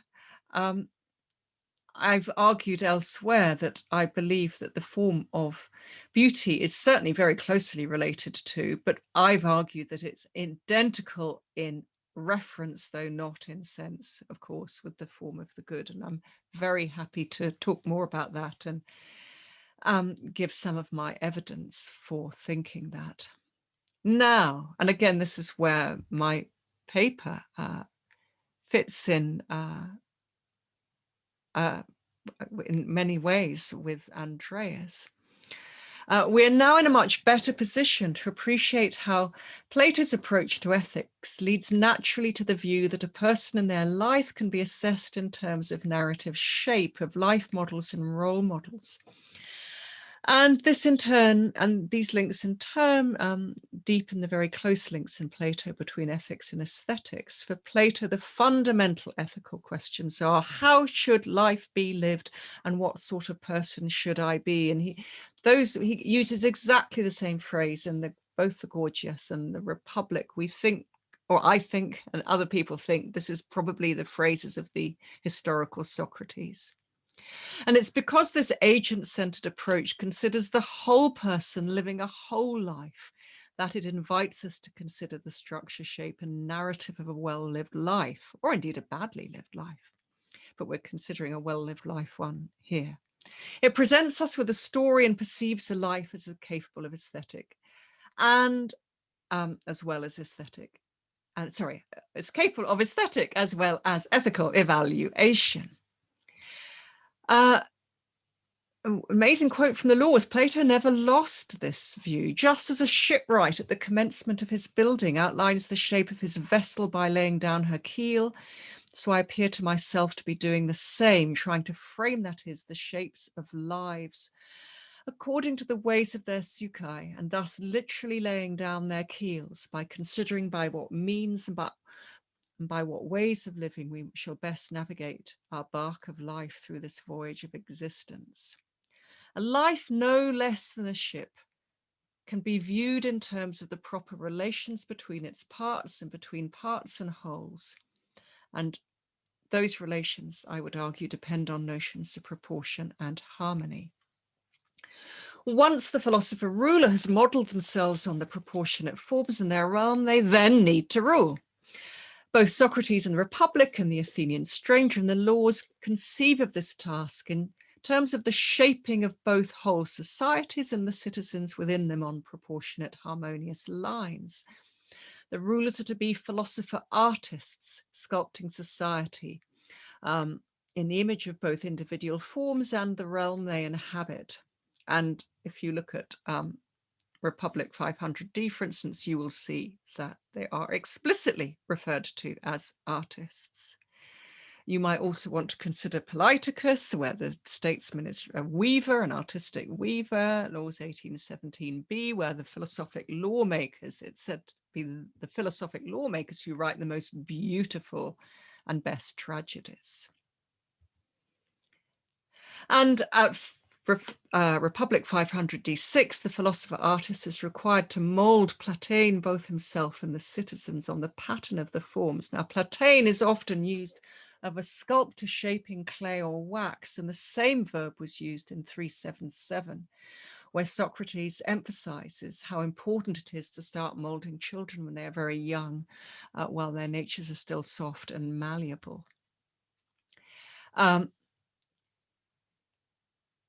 Republic 377 does not just stress the impressionability of young children, but also emphasizes how they're naturally mimetic and thus peculiarly susceptible to cultural influences. And on this point, Plato appears to be influenced by the sophist Protagoras, because in 326 in the Protagoras, in his great speech, Protagoras claims that music teachers insist on familiarizing children's sukai with the rhythms and modes so that they may become more gentle, and by gaining in rhythmic and harmonic grace may become more effective in speech and action. For the whole of a human life requires the graces of rhythm and harmony. Now, as we've seen, Plato develops this basic position in the from the Protagoras, and he develops it more in the Republic, and he applies it not only to musicians and poets, but also to craftsmen. And key passage 400 to 403 makes it clear that artistic and aesthetic influences can be absorbed and emulated both through formal education and musicaire, but also informally through immersion in the human-made and natural environment. true objective outer beauty arises from true objective inner moral beauty, a moral beauty, which is the internalization of logos. Now, a key question. We started a little late after the introduction, so I will be wrapping up by 8:15. I hope that's okay. Oh, sorry, that's my time. I will be wrapping up by 15 minutes past the hour. I hope that's all right. Now, a key question is whether artistic beauty is able to penetrate into the psyche of an adult whose character has not been well formed when young. We're going to come back to that really difficult issue at the end, and we look at some of the problems of this theory. But what is clear in this crucial passage is once again the intimate connection between beauty, both sensible and moral, and the good and beneficial. Socrates is claiming A, that immersion in sensible beauty will help inculcate moral beauty in the child, and that this is to the benefit of the child, and B, that a child who can appreciate a sensible beauty and convert it into moral beauty will naturally welcome the development of reason and the understanding it offers of why both outer and inner beauty are beneficial to our psychological health. Okay. Right, how is this pre-rational penetration of the psyche by beauty to be achieved? A key role, and I will whoosh through this section so we can get onto some of the problems. I'm happy to talk more about it. A key role, I think, is played by the thuma edis, which is vigorously active from birth because it desires honor and success. It is instinctively inclined towards those characters, actions, and works of art which are already honored and praised in the surrounding society. It thus has a natural sensitivity towards those things, people, and actions which its society calls kala, fine and beautiful. And if this sensitivity is guided towards true kala, then the thuma edis will be able to perform its proper function of being the ally of the logistikon. I've written a lot about that in Plato and the Hero. Happy to talk about that more. Then back to 11 to 12, it vividly describes the power of aural and visual beauty to penetrate deeply into the psyche. And this is going to be really a key idea, this penetration into the psyche.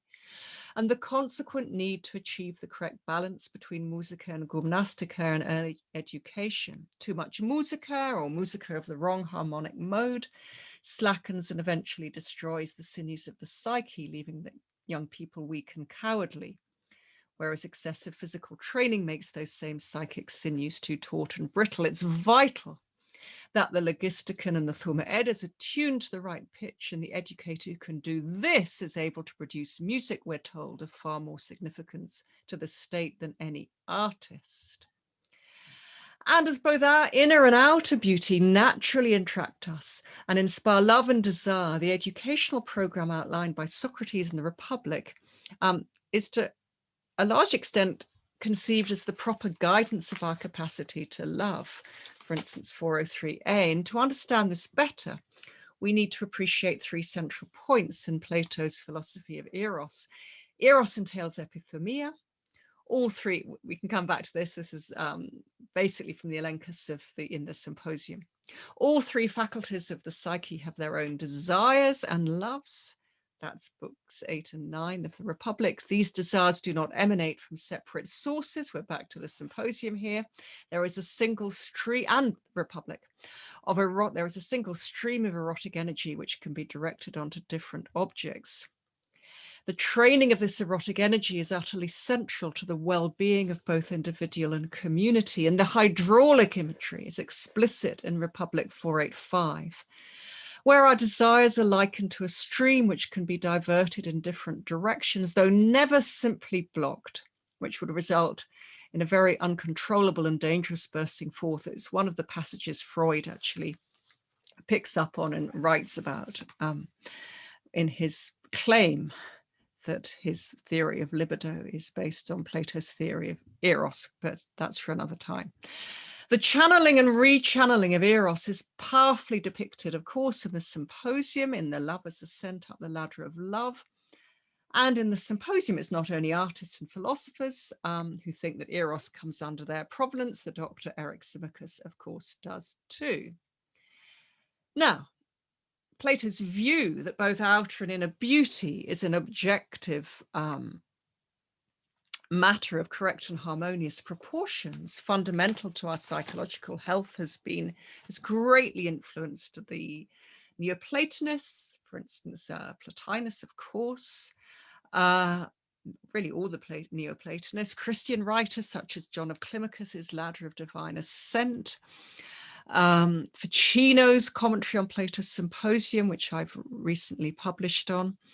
And Plato's writings on beauty and harmony almost certainly influenced the Roman Vitruvius's De Architectura, whose detailed specifications for the perfectly proportioned human body were taken by Leonardo da Vinci for his drawing of Vitruvian Man. I can talk about why I think Vitruvius was influenced, if you wish.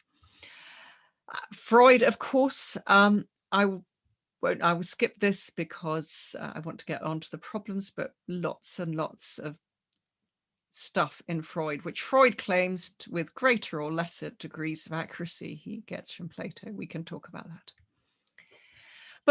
But what about beauty, harmony, and the bad life? Because this is where I want to end. What are the challenges that Plato's views undoubtedly raise? I mean, a conception of beauty grounded in objective mathematical truths is clearly not going to be attractive to those who regard beauty as entirely a subjective matter. You may feel disquiet about Plato's repeated privileging of the aesthetic experiences which take place at a distance from the perceived objects, such as sight and hearing and smell, which he very much privileges over touch and taste, where you have to get up close and personal. And it's not just that beauty is a matter of objective perfection, but that perfection is homogeneous. That's the whole point of the Helênicos and the Symposium, and the ladder of love depends on it. So we might be alarmed and think, is there to be no room for individual artistic expression and experimentation? So lots of questions, but two very serious dangers. And it's raising these and looking at whether Plato has any possible response I want to look at in my final 3 or 4 minutes. If moral goodness is to be identified with psychic harmony and moral badness with psychic disharmony and illness, then as Kenny has noted in his famous paper, this opens the door to psychiatric and political abuse. Is there any way of retaining what I still think are the riches of Plato's theory while avoiding this potential evil?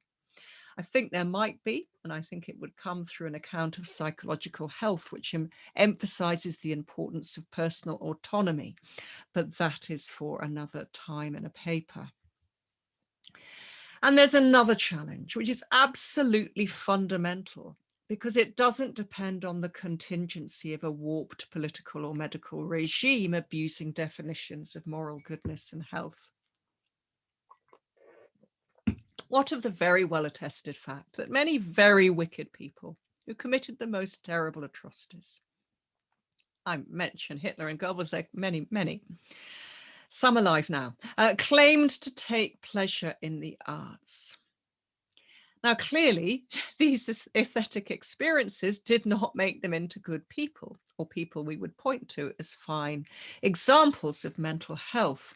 Is there any possible Platonic response to such a grave charge? For me, this is the toughest charge of all, to a theory which I've tried to present in as sympathetically as possible, and which I think is still very, very attractive. But this is a really difficult problem. A very easy and I think lazy answer might be to say that Hitler or Goebbels, whoever it is, were not sufficiently immersed in true beauty from early enough in childhood. Well, maybe, we can't prove that. It sounds a bit lazy to me. Another easy and again, perhaps lazy answer would be to say, well, they loved Wagner, they loved Schubert. Maybe Plato would not allow the music of Wagner and Schubert to be genuinely beautiful. I think Plato would have had a problem with opera. Would he have been horrified by Schubert? It's quite hard to make up a story which has Plato horrified by Schubert. So I think, again, that's a bit of a lazy argument. I think a more satisfying Platonic response to this very serious challenge, and I'll just touch on it here because of time, lies in his tripartite psychology in that absolutely crucial passage in 400 to 403. How deeply is the music, or whatever art form, penetrating into the psyche? Is the sound simply being enjoyed at a surface level by the appetitive element, the epithematicon, or is it also penetrating and shaping the thaumoeides and the logisticon? If Plato were to claim that in some cases the beauty is simply not penetrating beyond a superficial level, I mean, he doesn't say this, but I think he has the resources to say this if we were to put this challenge to him. And if he were to say that, I think he would have a point.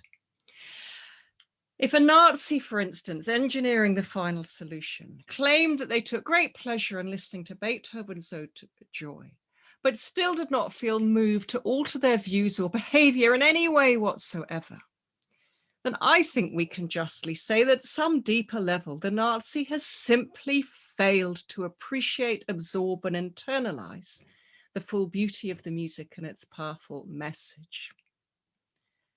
So Plato's views on beauty, harmony, goodness, and psychological health may indeed raise very serious challenges. I'm not denying that. And his views are certainly not fashionable. They couldn't be less fashionable in some ways. But I submit to you for your consideration that nevertheless, they are still of profound and lasting interest and importance. Thank you.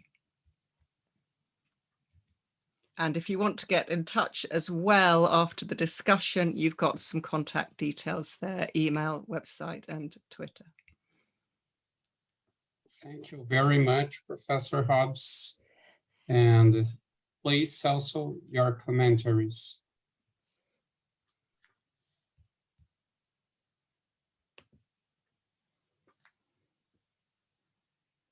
Okay, I assume you can see my screen right now and hopefully hear me well as well. Your sound is not, it's not a bit low. Good. Okay. A bit low. Okay.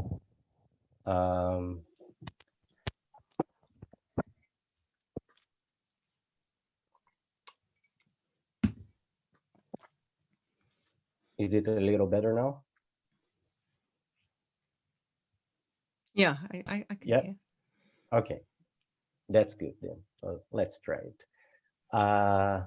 Yeah, first of all, thank you for the organizers for the invitation. It was really a pleasure to hear all the talks, and in particular this one by Angie Hobbs, and you just heard that it is a really interesting paper. But yeah, I must start offering my apologies because as you will see my questions, they are questions from someone that is interested in metaphysics. And I'm sorry, Celso. Yeah. Can't you manage to make your sound a little bit louder? Okay, is it better now? Yes, much better. Okay, I'm not going to use the phone.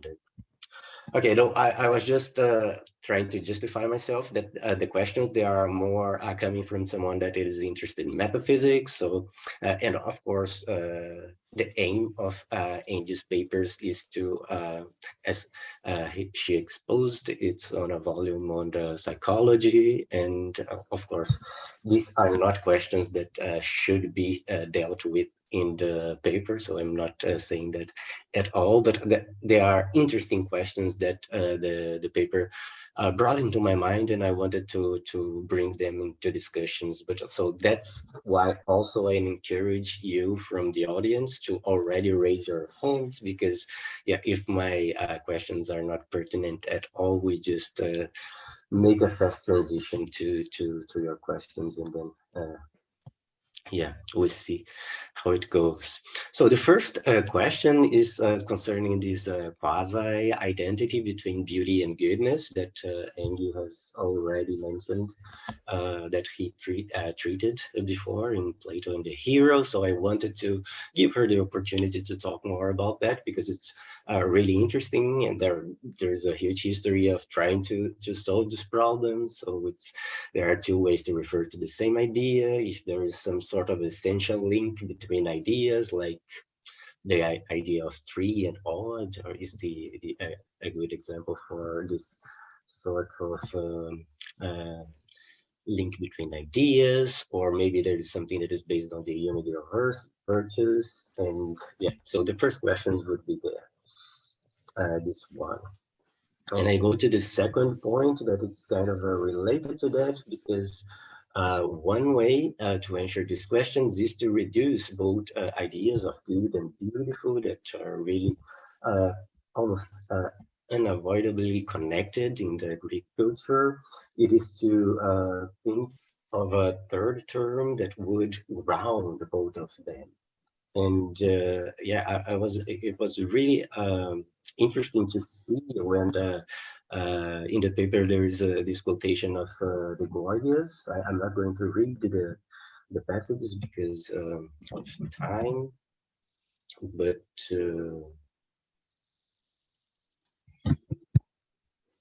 yeah, Socrates says in the Gorgias basically that order for a body is health. And it's really interesting if we compare to what Gorgias says in the encomium of Helen, because he says that order for a body is beauty. And here we have this distinction between something that is a more practical approach to order, and the other one is a more aesthetic one, and is associated to the sophists. So this would be this distinction between what is beneficial and aesthetic could be a way to think about the difference between good and beautiful. And yeah, if we had only Xenophon Socrates, I guess maybe the answer would be simple, because it seems that Socrates in the Memorabilia at least seems to reduce everything that is beautiful to its beneficial value. So we would stick to this. A stronger reading of Socrates as order for a body being health, and this more pragmatical approach to what it is kalos agathos. But of course, in the case of Plato, it's not that easy at all to make this reduction. There are some confirming. There is some confirming evidence. In the Republic, for instance, it says that the beneficial is beautiful and the harmful is ugly.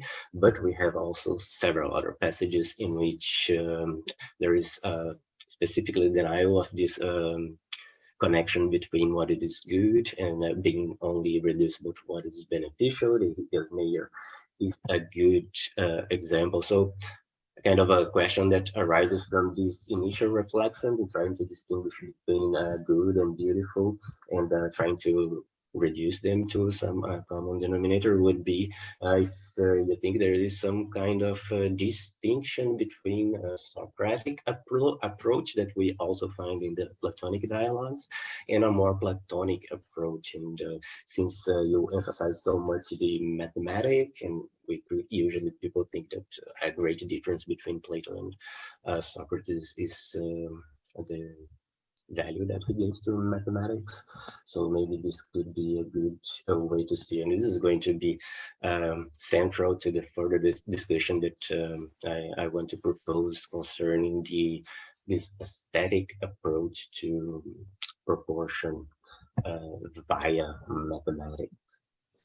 Another interesting question that I wanted to invite us to explore, it is this metaphysical conundrum that we find when we deal with beauty, because yeah, it's really interesting, because to be beautiful is to appear to be beautiful, so it seems to be an aesthetic concept or something like that.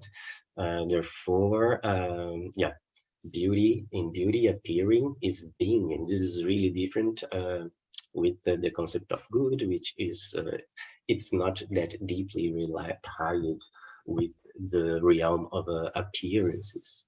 And this is really interesting for beautiful, but of course for Plato is kind of a problem, because there is this distinction of the appearances and truth, and that's why Plato, he talks about truly beautiful, to try to differentiate between this what it is a real appearance of beauty and what is a misleading one.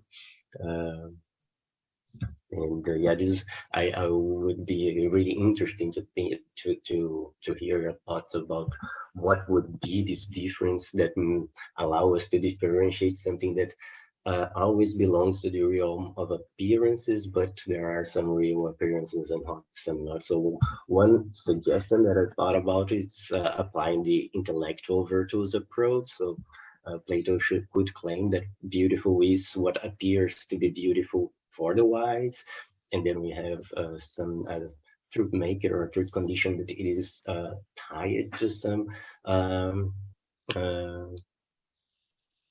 observer, but it is a special kind of observer, so it still allows for having false impressions of beauty, even if it is in the case of always in the case of appearances. And something that I think is really interesting to the context of the paper, that it is mental health, it is that something similar may be the case with we feeling our internal states, right? Because it's something that is tied to our feeling, but at the same time, there must be, or at least we try to think that there are these false positives in which we think that, for instance, we can think that we are in a harmonic mental state while we are in a disharmonic one. And then, so it seems to be something closer to the kind of appearance, that it is an appearance, but can be a false appearance of beauty, so a false positive in the case of beauty. So I wanted to hear about thoughts about that. It seems to be a really interesting point as well. And going to the next point would be a question if there is different degrees of harmony or different kinds of harmony when we think about going through this question that I've been proposing, to trying to figure out what are the levels of knowledge of or of contact with this form of beauty that seems to be what grounds this aesthetic experience, that it is it has some a high value for Plato. And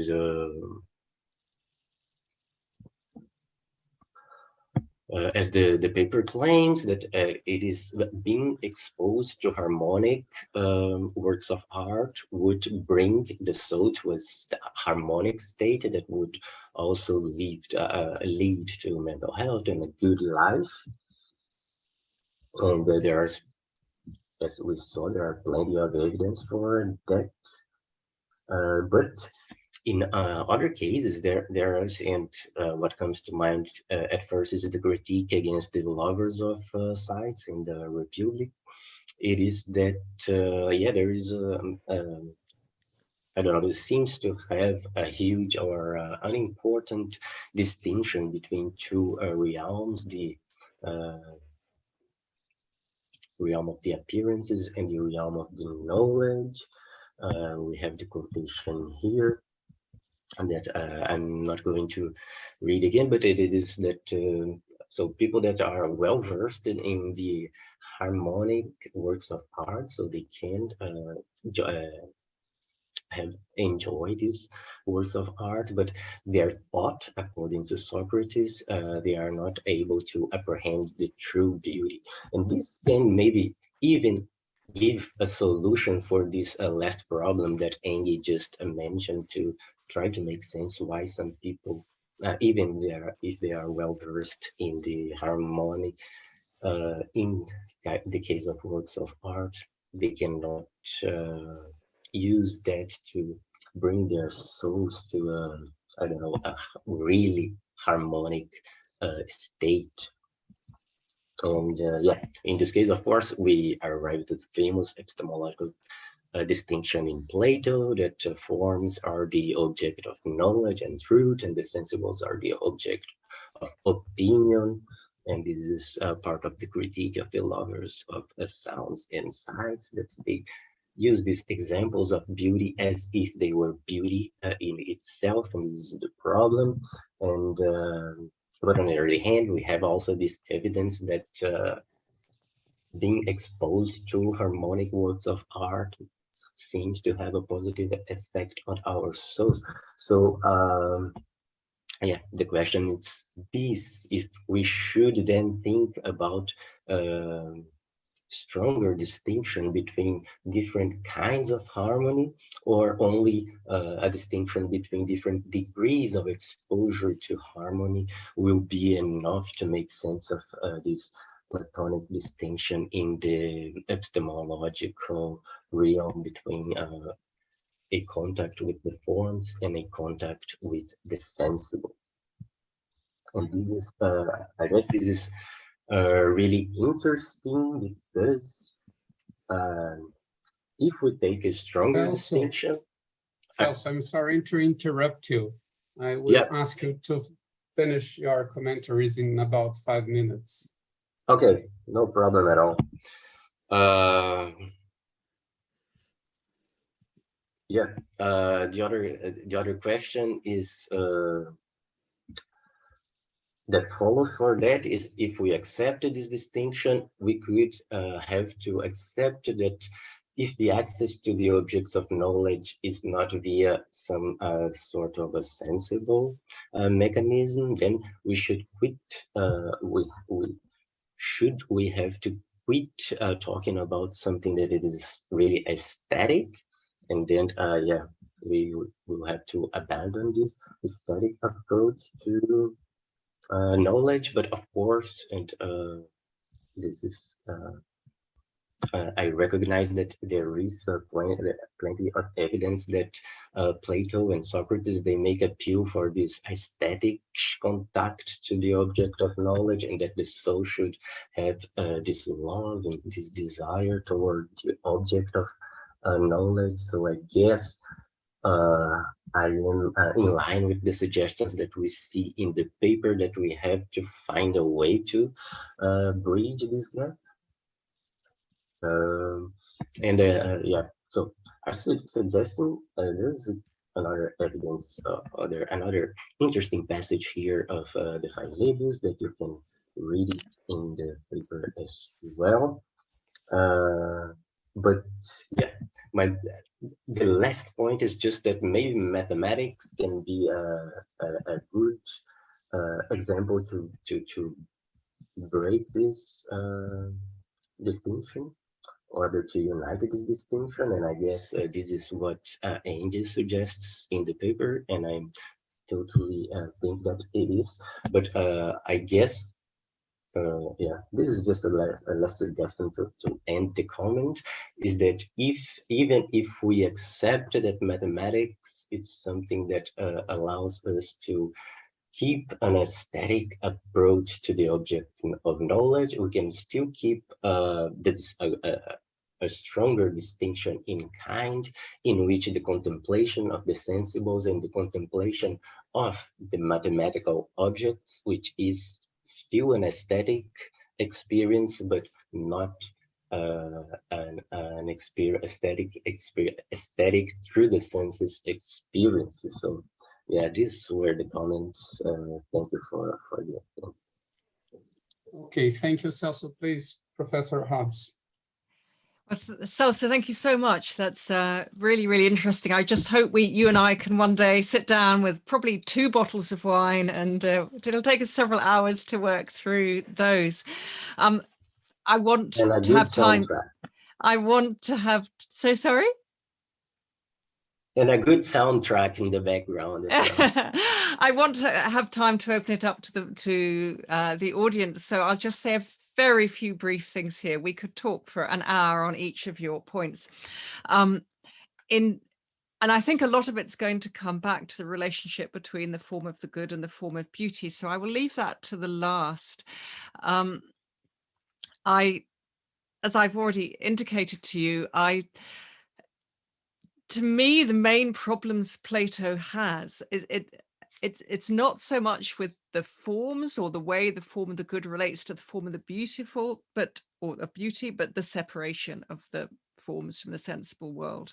And the way he gets into a bit of a tangle with all this, I think, is because he probably needs to move in the direction of his pupil Aristotle and talk more of informed matter and in mattered form. It's not the forms that are the problem, I don't think. It's the separation of the forms from the sensible world. We can come back to that. In terms of your view that the good and the beautiful might be grounded in the beneficial, well, for me, the agathon, its primary meaning is the beneficial. So does that mean that I think that beauty is grounded in benefit? And that's a really key question, because there's lots that might indicate us in that. But of course, and as you pointed out, in the Hippias Major, we're told don't reduce the kalon to mere aphelemon, to mere benefit. But if you look at the Hippias Major and the Hippias Minor and the Gorgias and other discussions of the kalon carefully, you'll see that in fact, maybe the kalon and the kala can be understood in terms of benefit, but it's benefit to others rather than you. It's, so the question is whose benefit? To whom does the benefit accrue? And I think there might be quite, why do we value certain virtues? Because, why do we value courage or justice? Because people benefit, but not necessarily immediately, or on first sight, not the agent. Of course, if you're Plato or Socrates, you will say ultimately, of course, you do benefit because your soul is being put into a virtuous state, and that's going to be good for you in this life and the next.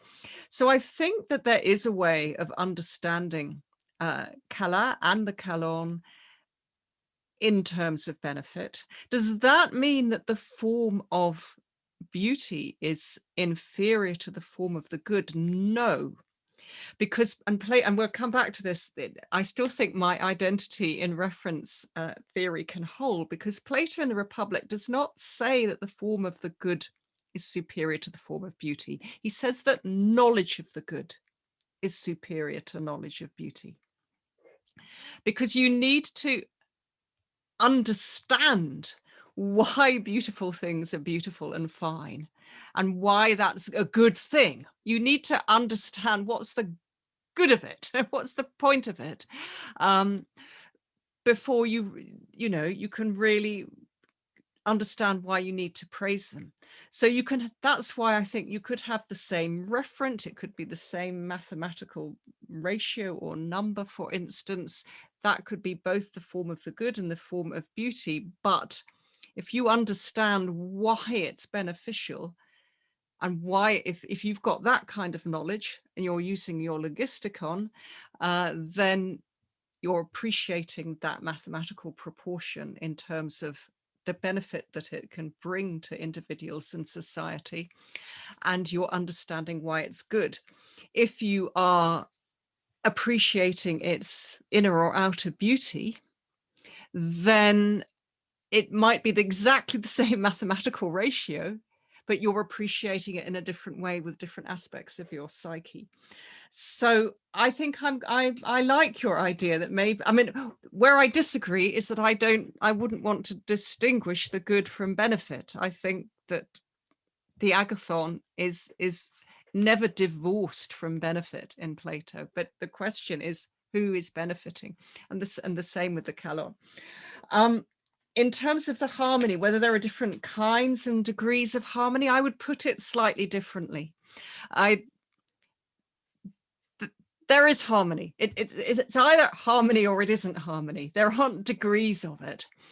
The question is, if you're just appreciating the outer aesthetic sensibilities of it and not taking it into your soul, then you've not absorbed the harmony into your soul in any way, and your soul is not harmonious as a result. So there are ways of approaching harmony, of dealing with harmony, of appreciating harmony, which can make you harmonious or not. And so I think I would put it more like that. And again, with harmony, you can appreciate its beauty, you can enjoy that, you can even be thrilled by its moral nobility. But if you're going to understand why it's good, then you're appreciating the harmony in a different way. So it's the same thing, and there aren't degrees of it, but there are degrees in how you appreciate it and how you understand it and which bits of your psyche are in operation. In terms of some evidence for why the form of beauty might be the form of the good, I'm looking at my Plato and the Hero here, the pages I looked at. For instance, I'll just give you 2 or 3 references. In Republic 5:17c, we're told that it's the form of the good, which is the cause of all kala. And you might think, oh, that means that they're different. But no, because in 4:7-5-9, we're told that all kala things are kala because of their participation in the form of the kalon. So we've already been told that kala things are kala because of their participation in the kalon. And if the form of the good is now the cause of all kala, that means that somehow the form of the good has in some sense got to be identical in reference to the form of beauty, but the form of beauty is, because you're not understanding the why, you're not understanding it, you're not appreciating it as a cause. To appreciate it as a cause means that your logisticon is in operation and you're understanding why it's also good. In Republic 5:05d, we're told the form of the good is that, quote, which every soul pursues and for the sake of which everything is done. In Symposium 210e and Symposium 211c, we're told that it's the form of beauty, which is, quote, that for the sake of which all previous labors were undertaken, which is, quote, the final goal, the same word telos in both passages. And that for the sake of which the lover always strives. There is almost identical language used of the form of good in the Republic and the form of beauty in the Symposium. So again, suggesting that in some sense they're identical, but the sense in which they're identical, I'm suggesting, is reference, not sense. That's certainly how Plotinus understands it. Plotinus uses them absolutely interchangeably in Ennead 1, and he was probably more immersed than Plato than anybody who's ever lived. I mean, there's lots of other passages. I've put them in the PowerPoint. So I think there is evidence to suggest that the forms are identical in reference but not in sense, but it's when we understand why something is good and beneficial that we're understanding it with under its aspect of the form of the good. And if we're appreciating its inner moral beauty or outer aesthetic beauty, we're appreciating it under its hat of the form of beauty. And the thing hasn't changed, but our understanding changes, and the bits of our soul that are currently in operation are changing. Does that help at all? Yeah, it helps a lot. But I think your questions are really, really interesting. I mean, there's so much, you know, I want to open it up now, but there's so much we could discuss. So I hope we meet again. Thank you very much. So do we have more questions from the audience? Please raise your hands.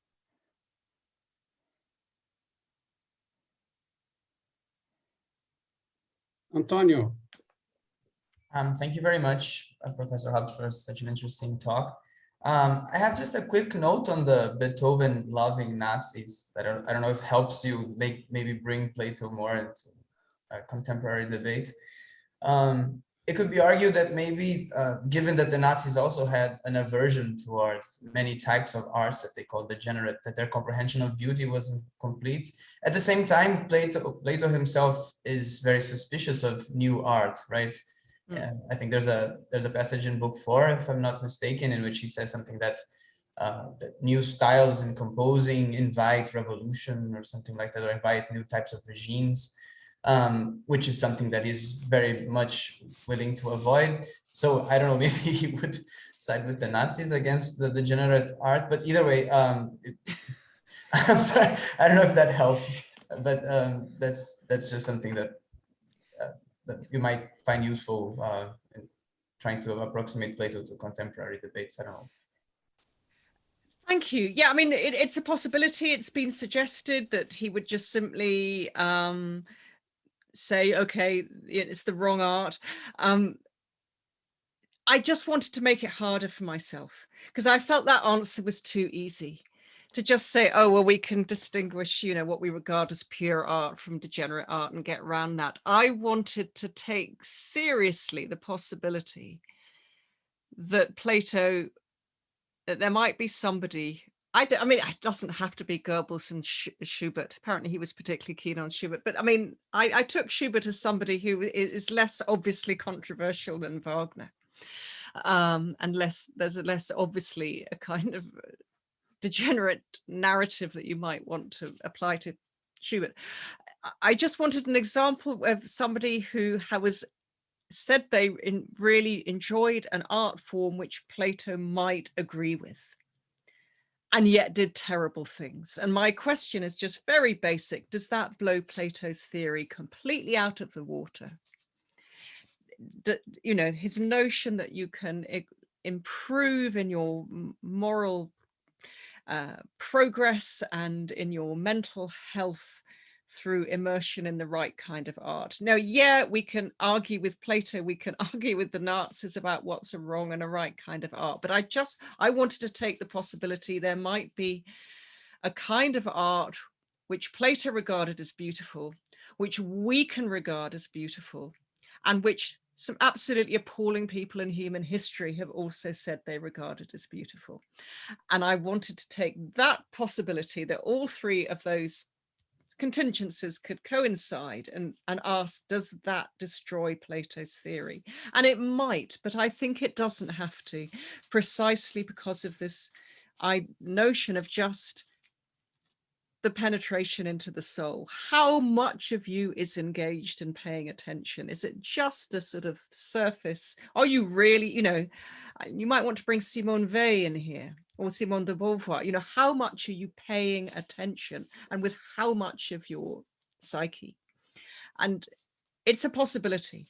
So all I was doing was trying to ask a tougher question, if you like, than the one you've just asked, and say, let's imagine a scenario where Plato, you know, supposing it was a stirring Doric mode of which Plato approves, and of which let's think of a piece of music which might be fit the Doric mode, which, you know, some kind of march which we would also find attractive, and which some terrible human being has found attractive, but you know, so that's it. So it's just, I'm not trying to get Plato off the hook. I'm just saying I think there is a route he can take. Does that help at all? I'm trying to be nastier to me than you are. I'm trying to be tougher on myself than you are. Right. If I can make just a small suggestion on it. At the same time, many of these popular genres with the Nazis, genres that were popular with the Nazis, were romantic genres, right? Which appeal directly to emotion.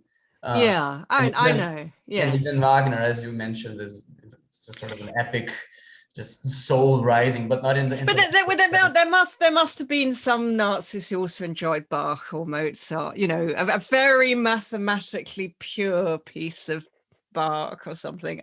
I mean, it doesn't have to be a particular Nazi. Let's imagine some terrible human being who loves Bach, a very mathematical piece of Bach. We can imagine that And that's the question I think that's the toughest question of all. I think it's tougher than Kenny's question about the obvious potential for medical and political abuse, because that is a contingent question depending on corrupt political or medical leaders. This is a tougher question. Okay, thank you. Okay, Pedro and Luis. Yes, thank you very much, Professor, for the inspiring, instigating talk. So I have two remarks, two questions, one about Plotinus, the other one about autonomy. So in your project, do you go from Plato to Plotinus? You make this transition because Plotinus seems to be much more aware, much more sympathetic with the view that artworks can embody some features that resemble the ideal forms. Whereas for Plato, at least in my view, and from my reading of the Phaedrus, it's not an artwork that can recall you of the form of the beauty, but it's the beauty of a human face, the human face of a young beloved with whom you share some divine connection from your previous incarnate, pre-embodied life. So what do you think of this relationship between Plato and Plotinus? Because it seems that Plotinus' thesis on the capacity of artworks to transport the viewers to a transcendent realm was much more influential in the history of Western art than Plato's condemnations of the art in the Republic. So this relation between Plato and Plotinus on the subject matter of art. And then the other quick remark on autonomy, the challenge that you raised at the end of your talk, the problem of autonomy, I think Kenny's contention. Would you think that Plato's conception of the soul as a source of endless self-motion in Book 10 of the Laws or in the Proof of the Immortality of the Soul in the Phaedrus could in some way diffuse these dangers that Kenny and you have identified with a very paternalistic conception of health in the soul that would deprive subjects of their agency? So Thank you. Thank you. Those are both really helpful comments. I agree with you that that Plotinus is much more, embraces far more artworks and thinks they can get us far closer to the form of beauty. That wasn't the, I agree with you, but it wasn't the point I was making. I'm simply bringing in Plotinus because he absolutely does seem to think that the form of the good and the form of beauty are identical in reference. And he, you know, I adumbrate particular passages where he uses them interchangeably. And so the difference between, so I think, you know, and he really, really knows Plato, but he obviously has a softer line than Plato about how many artworks we can allow in and how close they can get to us. Thank goodness, because he has been, as you say, it was the Neoplatonists that really fed into the Renaissance via Ficino. So thank goodness. In terms of your second suggestion, well, yeah, I mean, it's something it's a personal interest of mine in much of what I do, not just as an academic scholar, but in my public work. A lot of it revolves around the ethics and politics of flourishing. And one of the big challenges that historically they've often been used in not just paternalistic, but, you know, really quite unpleasant right-wing or indeed left-wing, I mean, very totalitarian directions. And so though I love the ethics of flourishing, it's where I think it can untangle a lot of the problems between deontology and consequentialism, but we have to face up to the fact historically it's often been a problem. And so I want to bring autonomy much more center stage in it. I want there to be some Kantian autonomy in an ethics of flourishing. And what about the self-moving soul? Yes, if you've got passages in the Laws and the Phaedrus, which would be great here, but then you've got the problem of passages in the well, particularly in the Republic, but also in the Politicus and the Laws and elsewhere, where Plato doesn't seem to think everybody's souls are equally capable of that. So there's bits of Plato, if we can just get him to see he's just sort of wrong. He's wrong over the producers. He's wrong over the hierarchy. He's wrong over the slaves, which almost certainly exist in the ideal state. But I think you can do that. I mean, it's the same problem with Aristotle. So much of Aristotle's ethics is, and quite a bit of his politics is wonderful and really helpful. But then you've got the massive, well, it's a massive moral problem of slavery, but actually theoretically, it's not a huge problem for Aristotle. You could just tell Aristotle he's wrong about natural human slaves and he's wrong about women, and he's wrong about women not having a rational element, but not being authoritative in them because they're too emotional. He's just wrong.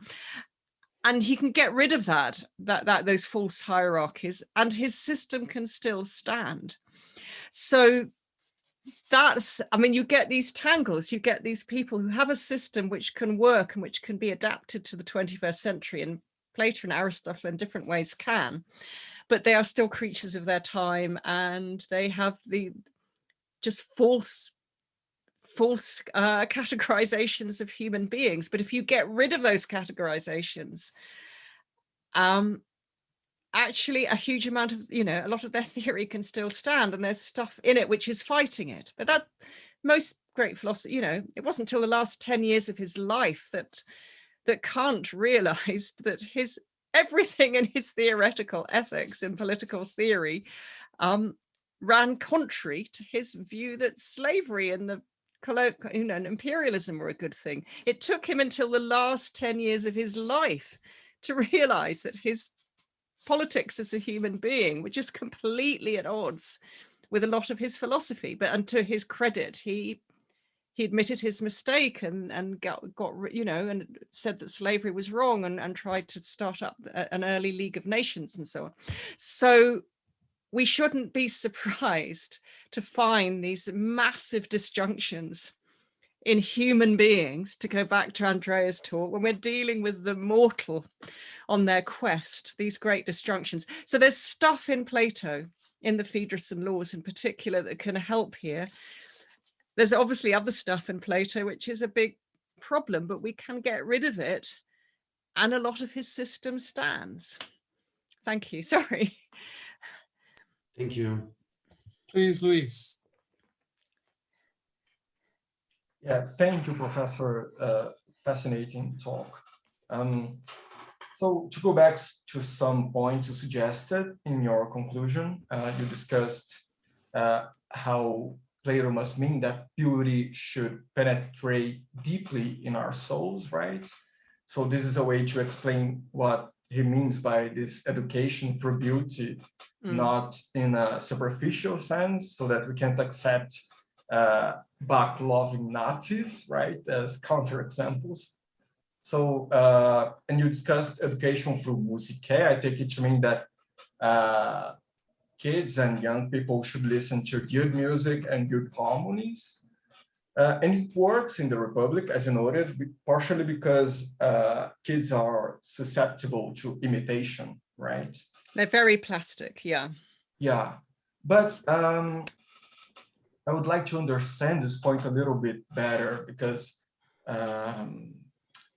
is musical harmony influential to the harmony of the soul in a direct sense or by abstraction? I mean, is the abstract notion of harmony influential to the harmonious organization of the soul, or is it directly the listening to harmonious music that makes our soul harmonious? Because I believe you also said something about beauty penetrating in other parts of the soul than epigeneticon, like chimos and logisticon. And but I think elsewhere in the Republic, Plato, Socrates says that this first phase of education is directed towards mainly the chimos, because kids in this age don't have a fully formed logisticon, right?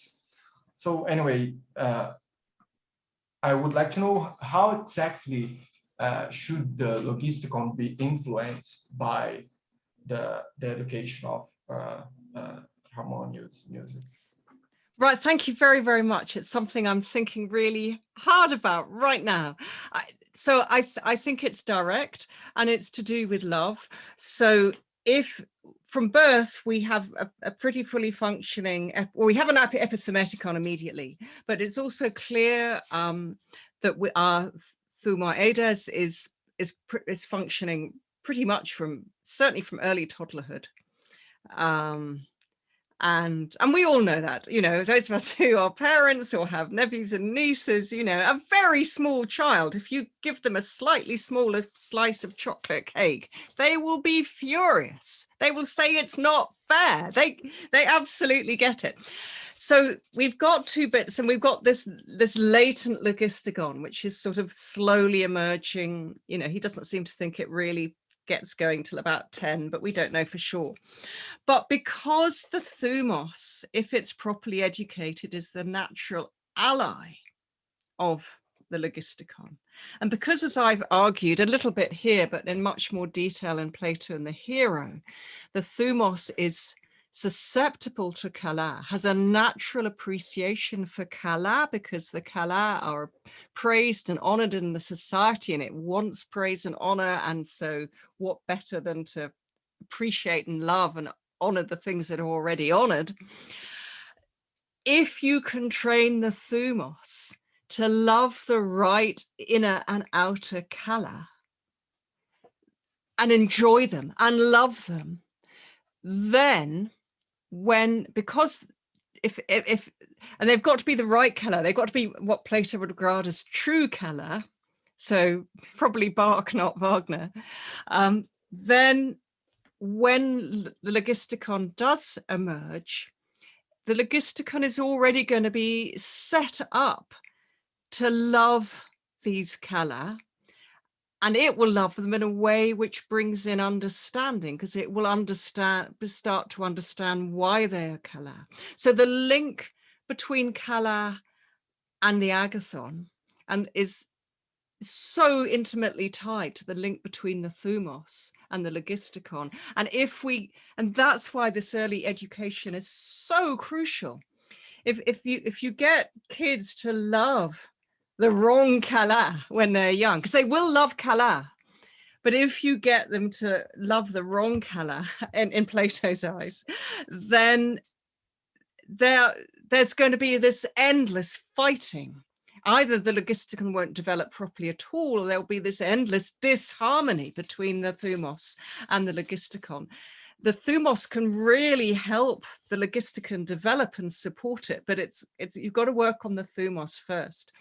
And that's why, before you can understand the kalon and why something is kalon and how the kalon relates to the agathon, before you can understand any of that, you have to love the right inner and outer kala. So the more I study Plato, the more I think that his training program, and he's still on about this in the Laws, where he's trying to educate the fetus, and he wants pregnant women to sort of listen to rhythms so that rhythm and harmony enters the fetus. You know, he'd be all up for, I mean, when I was pregnant, I was playing Bach and Mozart to my bump. He'd be all up for that. He'd be playing whale music and things to babies. It's absolutely crucial, because it's very hard to row back from that later. And I said it was a slightly lazy argument to say that maybe these very bad people later were only appreciating art at a superficial level and not taking the harmonies into their psyche, because they hadn't been exposed to what Plato would regard as the right art very young or in the right way. And that is it's not the toughest question, but it is a possibility. It is a possibility that it just happens too late. And yeah, I mean, in the Republic, he's really keen on preschool as we say, preschool education in 400 to 403. It's got to be, you know, it's got to be the art, it's got to be the chairs and tables in your house and your crockery and the public statues. It's all got to be beautiful. But in the Laws, he's on about getting rhythm into the fetus. so that the fetus absorbs harmonies and rhythms in the womb. So he's really obsessed with this. So now, is that a good enough answer for Plato? I don't know, but he's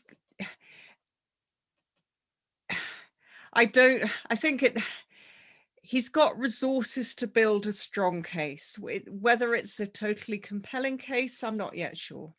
And obviously a lot of the time it doesn't work. But I think he's got the materials in his psychology and his ethics and aesthetics. They are so closely intertwined.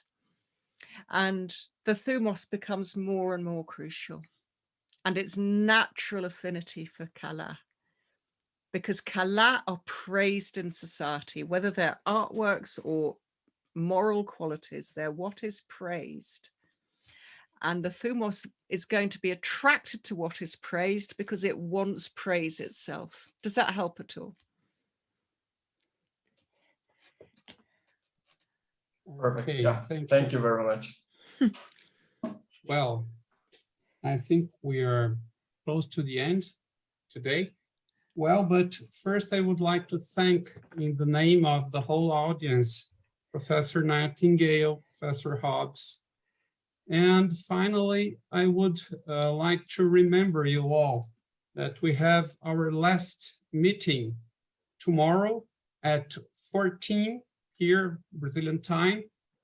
First, we are gonna have a paper of Jessica Moss from New York University with commentaries by Pedro Dotto, one of our organizers, and ending the meeting, Professor Marco Zingano from São Paulo, Universidade de São Paulo, University of São Paulo, with commentaries of Luis Fernando Pereira, another of the organizers. Thank you very much and best wishes. Obrigada. Thank you. Good night. Thank you. Thank Bye. you. Bye-bye. Bye-bye. All. Thank you.